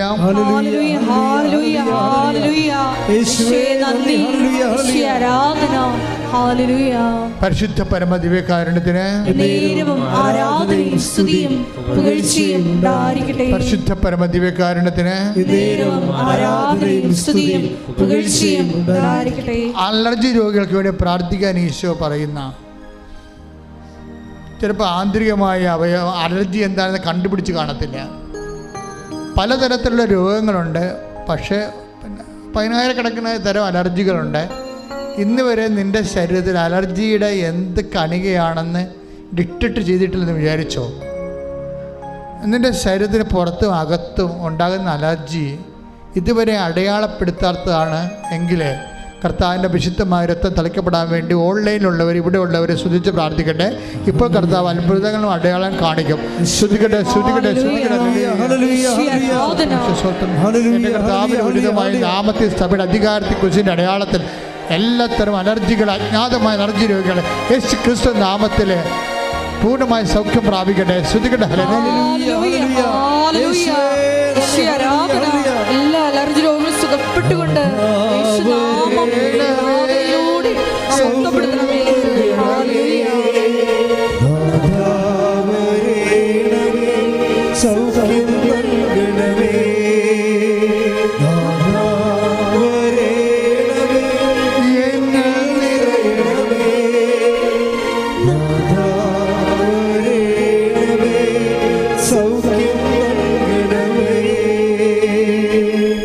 സമ്പത്തില്ല, അതുപോലെ തന്നെ നമ്മുടെ പൈസ കുടുങ്ങിപ്പോയി, പലരുടെ കയ്യിലായിപ്പോയി. ഇനി ജോലി കിട്ടിയാലും അതിന് മുടക്കാനും പോകാനും ഒന്നും കാശില്ല, ഒരു ഗതിയും ഇല്ലാതെ ഇരിക്കുന്നു. ഇനി ദൈവം എന്നെ അനുഗ്രഹിച്ചാൽ പോലും അത് അനുഭവിക്കാനുള്ള യോഗ്യത എനിക്കില്ല എന്ന് പറയുന്നവർക്ക് വേണ്ടി അഭിഷേകത്തിനായി ശ്രദ്ധിക്കട്ടെ, ശ്രദ്ധിക്കട്ടെ. ശ്രദ്ധിക്കട്ടെ.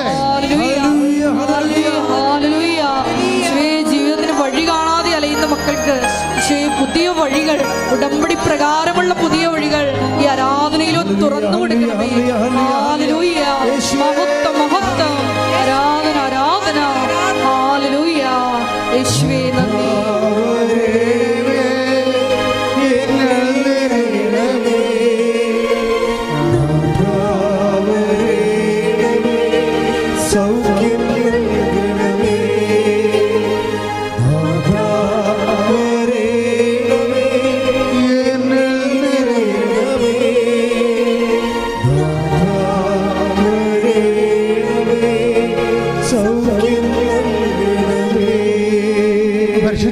ദിവ്യകാരുണ്യത്തിന് നേരവും ആരാധനയും സ്തുതിയും പുകഴ്ചയും ഉണ്ടായിരിക്കട്ടെ. പല വിഷയങ്ങൾ കൊണ്ട് ജീവിതം മടുത്തു പോയവരുണ്ട്. ജീവിതം തന്നെയല്ല, നിങ്ങൾ ചെയ്യണ കാര്യങ്ങൾക്ക് ഇങ്ങനെ ആവർത്തിച്ച് പരാജയം സംഭവിച്ചിട്ട് നിങ്ങൾ ചുമ്മാ ഒരു യന്ത്രം പോലെ ഇവിടെ വരുന്നു, ഇവിടുന്ന് പോകുന്നു, ദൈവത്തിന് എന്തെങ്കിലും ചെയ്യാൻ പറ്റും ചെയ്യട്ടെ, ഞാൻ തീർന്നു, അങ്ങനെയൊക്കെ ഇങ്ങനെ ആരെങ്കിലും പറയുന്ന കൊണ്ട്, ആരെങ്കിലും ഇങ്ങനെ തല്ലിപ്പായിക്കുന്നതുകൊണ്ട് വന്ന് നിൽക്കുന്നു, പോകുന്നു. അങ്ങനെ പ്രത്യേകിച്ച് വിശ്വസിക്കാനൊന്നും പറ്റണില്ല, അതിനുള്ള അടയാളം കിട്ടണില്ല. അങ്ങനെ മനസ്സിടിഞ്ഞു പോയ ആൾക്കാരുണ്ട്. ഡിപ്രഷൻ ബാധിച്ച പല കാര്യങ്ങൾ കൊണ്ട് ഡിപ്രഷൻ വന്നവരുണ്ട്. അവരുടെ മേൽ കർത്താവിന്റെ വിശുദ്ധമായ രക്തം തളിക്കപ്പെടാൻ വേണ്ടി ശ്രദ്ധിക്കട്ടെ, ശ്രദ്ധിക്കട്ടെ.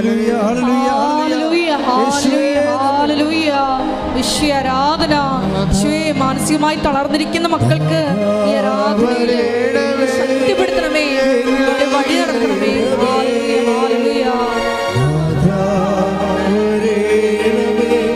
സൗഖ്യം നൽകണമേ,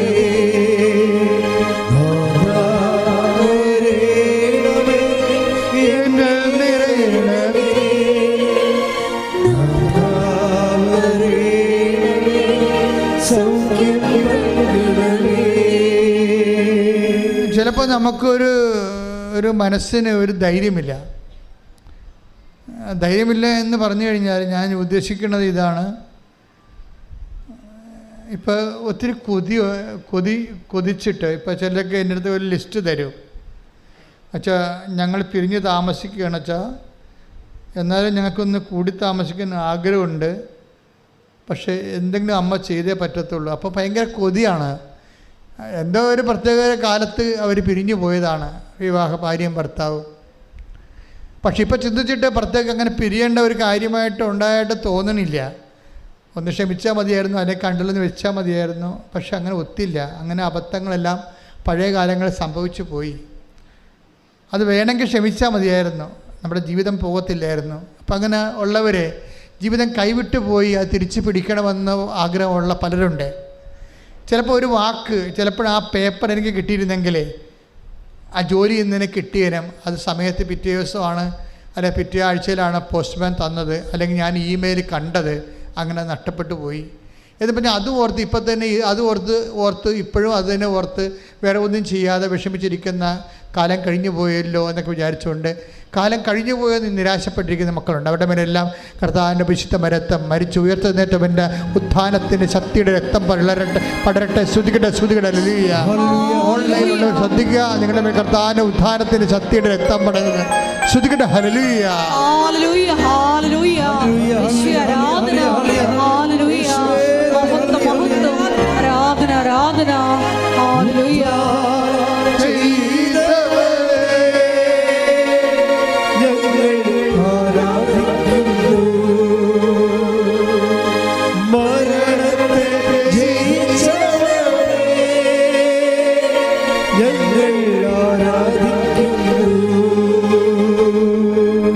ഒത്തിരി പേര് വീടും കൂടുമൊക്കെ ചുറ്റും അതുപോലെ തന്നെ വിറ്റും പണയപ്പെടുത്തിയൊക്കെ മക്കളുടെ ഈ കലാപറിച്ച് വീട്ടിൽ കിടന്ന് ബഹളം ഉണ്ടാക്കുന്ന കാരണം മനസ്സോടെ സമ്മതിച്ചിട്ട് വീടും പണവും മറ്റുള്ളവർ അംഗങ്ങളെ മറ്റുള്ള മക്കളൊക്കെ ഒന്നും കൂടെ ഉണ്ട് അവർക്ക്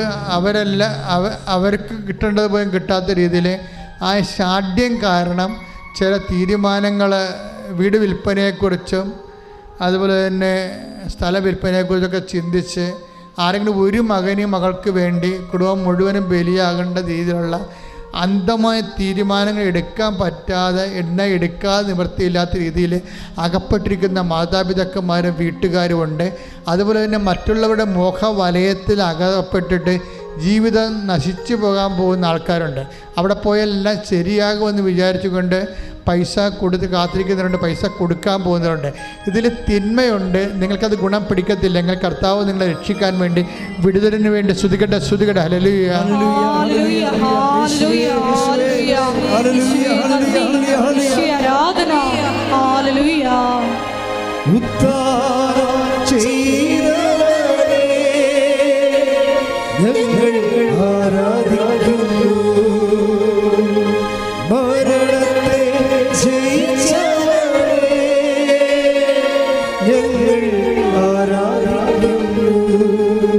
പരിശുദ്ധ പരമ ദിവ്യകാരുണ്യത്തിന് ആരാധനയും സ്തുതിയും പുകഴ്ചയും ഉണ്ടായിരിക്കട്ടെ. അകപ്പെട്ട ജീവിതങ്ങൾ, മുരടിച്ച ജീവിതങ്ങൾ.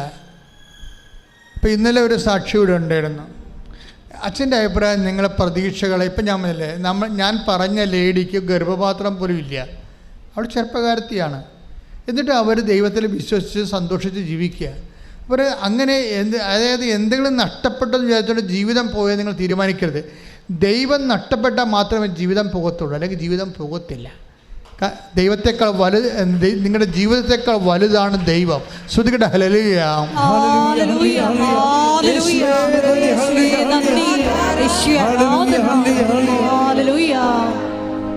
ഇന്നലെ ഒരു സാക്ഷ്യം ഉണ്ടായിരുന്നു. ഞാനത് ഇട്ടിട്ട് അപ്പം ചെയ്തിട്ടുണ്ട് കേട്ടോ. സാക്ഷ്യം ഇതാണ്. ഭർത്താവിന് 50 വയസ്സ്, ഭാര്യയ്ക്ക് 43 വയസ്സ്. വർഷങ്ങളായിട്ട് മക്കളില്ല.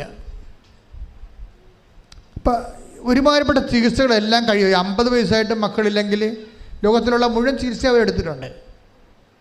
അപ്പം തീർച്ചയായിട്ടും വൈദ്യശാസ്ത്രം ആ ചാപ്റ്റർ ക്ലോസ് ചെയ്തെന്ന് വിചാരിച്ചോ. പക്ഷെ ദൈവം ക്ലോസ് ചെയ്യാത്തടത്തോളം ഒരു ചാപ്റ്ററും ആർക്കും ക്ലോസ് ചെയ്യാൻ പറ്റത്തില്ല. ഒരൊറ്റ ഉടമ്പടി. അവർക്കിപ്പോൾ ഒരു കുഞ്ഞുണ്ട്. ശ്രുതികട്ടെ ഹല്ലേലൂയ. 50 വയസ്സായ ഭർത്താവിനാണ് കുഞ്ഞ്. അതാ 43 വയസ്സുള്ള ഭാര്യയ്ക്കാണ് കുഞ്ഞെന്ന് പറയണം. അപ്പം നിങ്ങൾ ഒരു ഫയലും മടക്കി വെക്കണ്ട. അമ്മയോട് അത് പറയാൻ പറ്റണ പോലെ വിശ്വാസത്തിൽ, വിശ്വസ്തതയിൽ, പൂർണ്ണ ഹൃദയത്തോടെ ഉടമ്പടി ജീവിച്ചുകൊണ്ട് നിങ്ങളുടെ കണ്ണീര് ദൈവത്തിനെ ഏൽപ്പിക്കുക. ശ്രുതികട്ടെ ഹല്ലേലൂയ. യേശുവേ നന്ദി, യേശുവേ ആരാധന, യേശുവേ ഞങ്ങളുടെ ദുരിതങ്ങള് നിങ്ങൾ ഇപ്പം ഈ സാക്ഷ്യങ്ങളൊക്കെ കേട്ടില്ലേ? ഇതെല്ലാം ഈ ആഴ്ചത്തെ സാക്ഷ്യങ്ങളാണ്. അപ്പം ഇങ്ങനെ നമ്മുടെ ബുദ്ധിയെ മരവിപ്പിച്ച് കളയുന്ന വലിയ ദൈവിക ഇടപെടലാണ് പരിശുദ്ധ അമ്മയുടെ മധ്യസ്ഥ നടന്നുകൊണ്ടിരിക്കുന്നത്. അപ്പം അതുകൊണ്ട് തന്നെ എൻ്റെ മക്കൾ ഇങ്ങനെ രുചിച്ച് നോക്കാതെ, കറിക്ക് ഉപ്പ് നോക്കണ പോലെ ഉടമ്പടിക്ക് ഉപ്പ് നോക്കാതെ, മര്യാദക്ക് അതിൻ്റെ കറക്റ്റ് കാര്യങ്ങളും അതിൻ്റെ അരുവി മനസ്സിലാക്കിയിട്ട് ഉടമ്പടിയിൽ അങ്ങോട്ട് പൂർണ്ണമായിട്ട് സമർപ്പിതരാകാൻ വേണ്ടിയും ഉടമ്പടി പ്രകാരം ജീവിക്കാൻ വേണ്ടി തീരുമാനിച്ചുകൊണ്ട് ദൈവത്തിൻ്റെ സ്വന്തമാകുക. ശ്രുതികടെ ശ്രുതികടെ ഹല്ലേലൂയ ഹല്ലേലൂയ ഹല്ലേലൂയ യേശുവേ ഹല്ലേലൂയ ഹല്ലേലൂയ മഹത്വം മഹത്വം. അച്ഛൻ കൈ ഉയർത്തി പ്രാർത്ഥിക്കാൻ പോകുന്ന സമയമാണ്. ജോലി, വീട്, വിവാഹം, ജീവിതം, തടസ്സം, കേസ്, ഡൈവേഴ്സ്, വിദേശ ജോലി, നിങ്ങളുടെ രോഗങ്ങൾ, അതുപോലെ കുടുംബത്തിൻ്റെ സമാധാനം ഇല്ലാത്ത അവസ്ഥകൾ, വീട് പണി തകിടം മറിഞ്ഞിരിക്കുന്നത്, അതിൻ്റെ പണം വേറെ എടുത്ത് ചിലവാക്കിയിട്ട് ഇപ്പോഴ് കടക്കാരായി ഇരിക്കുന്നവരും, പലതരത്തിലും പട്ടിണികൾ പോലും അനുഭവിക്കുന്ന ആൾക്കാരുണ്ട്. അവരെല്ലാം ഓർത്ത് പ്രാർത്ഥിക്കാൻ പോകുന്നു. പിരിഞ്ഞ് താമസിക്കുന്നവർ, ഐക്യപ്പെടാൻ ആഗ്രഹിക്കുന്നവർ, മക്കളില്ലാത്തവർ, മക്കൾ ദുർനടപ്പിൽ പെട്ടുപോയവർ, മക്കൾ ചീത്ത പ്രണയങ്ങളിൽ അകപ്പെട്ട് ജീവിതം പോയവർ, മക്കൾ വഴിവിട്ടു പോയവർ ഒക്കെ തിരിച്ചു വരാൻ വേണ്ടി ആഗ്രഹിക്കുന്നവരുണ്ട്. വലിയ മാരകമായ വിഷത്തിൽ, അതുപോലെ തന്നെ ശീലത്തിലും കഞ്ചാവ് പോലെയുള്ള പലതരത്തിലുള്ള ദുശ്ശീലങ്ങൾ അകപ്പെട്ടു പോയവർ, ഇങ്ങനെയുള്ള എല്ലാ ആൾക്കാർക്കും വേണ്ടി പ്രാർത്ഥിക്കുന്ന സമയമാണ്. എൻ്റെ മക്കളെ അതിശക്തമായി സൂചിച്ചാൽ മതി. പരിശുദ്ധ അമ്മ ഇടപെട്ടുകൊണ്ട് നിങ്ങൾക്കും ഈ ആൾക്കാർക്ക് സാക്ഷ്യം പറയാൻ പറ്റുന്നൊരു ദിവസമുണ്ട്. ശ്രുതികടെ ഹല്ലേലൂയ കർത്താവ് നിന്റെ ഉന്നതമായ നാമത്തിന് സ്വന്തം. കർത്താവ് നിന്റെ വിശുദ്ധ പൗരോഹിത്യത്തെ മഹത്വപ്പെടുത്തണം. കർത്താവ് സഭയിലുള്ള സാന്നിധ്യം പ്രകടമാക്കണം. കർത്താവ് നിന്റെ വിശുദ്ധ വിശുദ്ധ രക്തത്താൽ ഓരോ മകനെയും മകളെയും തളിക്കണമേ. ജപ്തി നടപടികൾ, കർത്താവ് വിൽക്കാനുള്ള സ്ഥലങ്ങൾ, വിൽപ്പനയ്ക്ക് ദോഷമുള്ളവർ, കർത്താവ് വാങ്ങാൻ ആളില്ലാത്തവർ, വാടക കയറിയിട്ട് കർത്താവ് വാടക ഒഴിയാത്തവർ, കർത്താവ് അങ്ങനെ പലതര വിഷയങ്ങളിൽ വിദേശ ജോലി നഷ്ടപ്പെട്ടവർ, വിദേശത്ത് കിട്ടാതെ അവിടെ വേദനിക്കുന്നവർ, വിഷമിക്കുന്നവർ, അകപ്പെട്ടു പോയവർ, ജയിലിലായിരിക്കുന്നവർ, കർത്താവ് ഇങ്ങനെ ഓരോവിധ വിവാഹ ദോഷങ്ങളുള്ളവർ, മക്കളില്ലാത്തവർ, കർത്താവ് വഴിയില്ലാത്തവർ, വീടില്ലാത്തവർ, സ്ഥലമില്ലാത്തവർ, കുടുംബത്തിൽ സമാധാനമില്ലാത്തവർ, എല്ലാ തരത്തിലും വേദന അനുഭവിച്ചൊരു കർത്താവെ മനസ്സിടിഞ്ഞു പോയവർ, ജീവിതം മുരടിച്ചവർ, യേശു ക്രിസ്തുവിൻ്റെ ഉന്നതമായ നാമത്തിൽ മാർഗ തടസ്സങ്ങൾ, ജീവിത എല്ലാ രോഗങ്ങൾ യേശുവിൻ്റെ നാമത്തിൽ മാറിപ്പോകട്ടെ. ശ്രുതികട്ടെ. മക്കളെ മുട്ടി നിൽക്കുക. അച്ഛൻ വിട്ടുപോയ നിങ്ങളുടെ സ്വകാര്യമായ എന്തെങ്കിലും വിഷയങ്ങളുണ്ടെങ്കിൽ ഈ അനുഗ്രഹത്തിൻ്റെ സമയത്ത് അമ്മയുടെ മധ്യസ്ഥ ഈശോയ്ക്ക് സമർപ്പിക്കുക.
സമാപന ആശീർവാദം.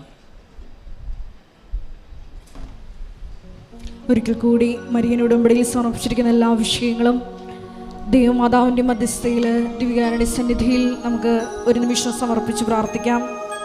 പൂർണ്ണ ഹൃദയത്തോടെ വിശ്വസ്തയോടെ ഇതിൻ്റെ മുമ്പിൽ വ്യാപരിക്കാനുള്ള കൃപ മരിയൻ ഉടമ്പടി എടുത്തിട്ടുള്ള ഞങ്ങൾക്ക് എല്ലാവർക്കും ഈ ആരാധനയിലൂടെ നൽകണമേ എന്ന് ഞങ്ങൾ പ്രത്യേകം പ്രാർത്ഥിക്കുന്നു.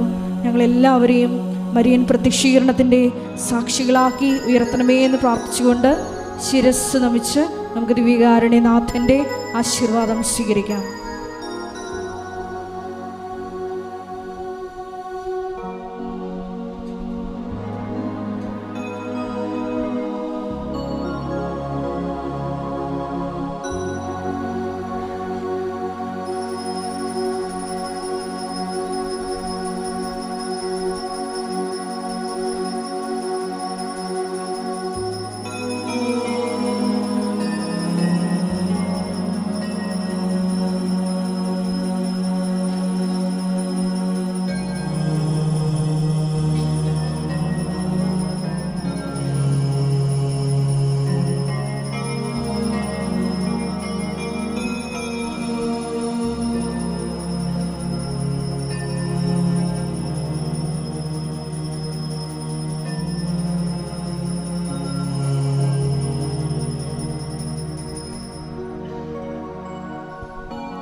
പരിശുദ്ധ പരമമാ ദിവ്യകാരുണ്യമേ, എന്നും അങ്ങേക്കാരാധന. പരിശുദ്ധ പരമമാ ദിവ്യകാരുണ്യമേ, എന്നും അങ്ങേക്കാരാധന. പരിശുദ്ധ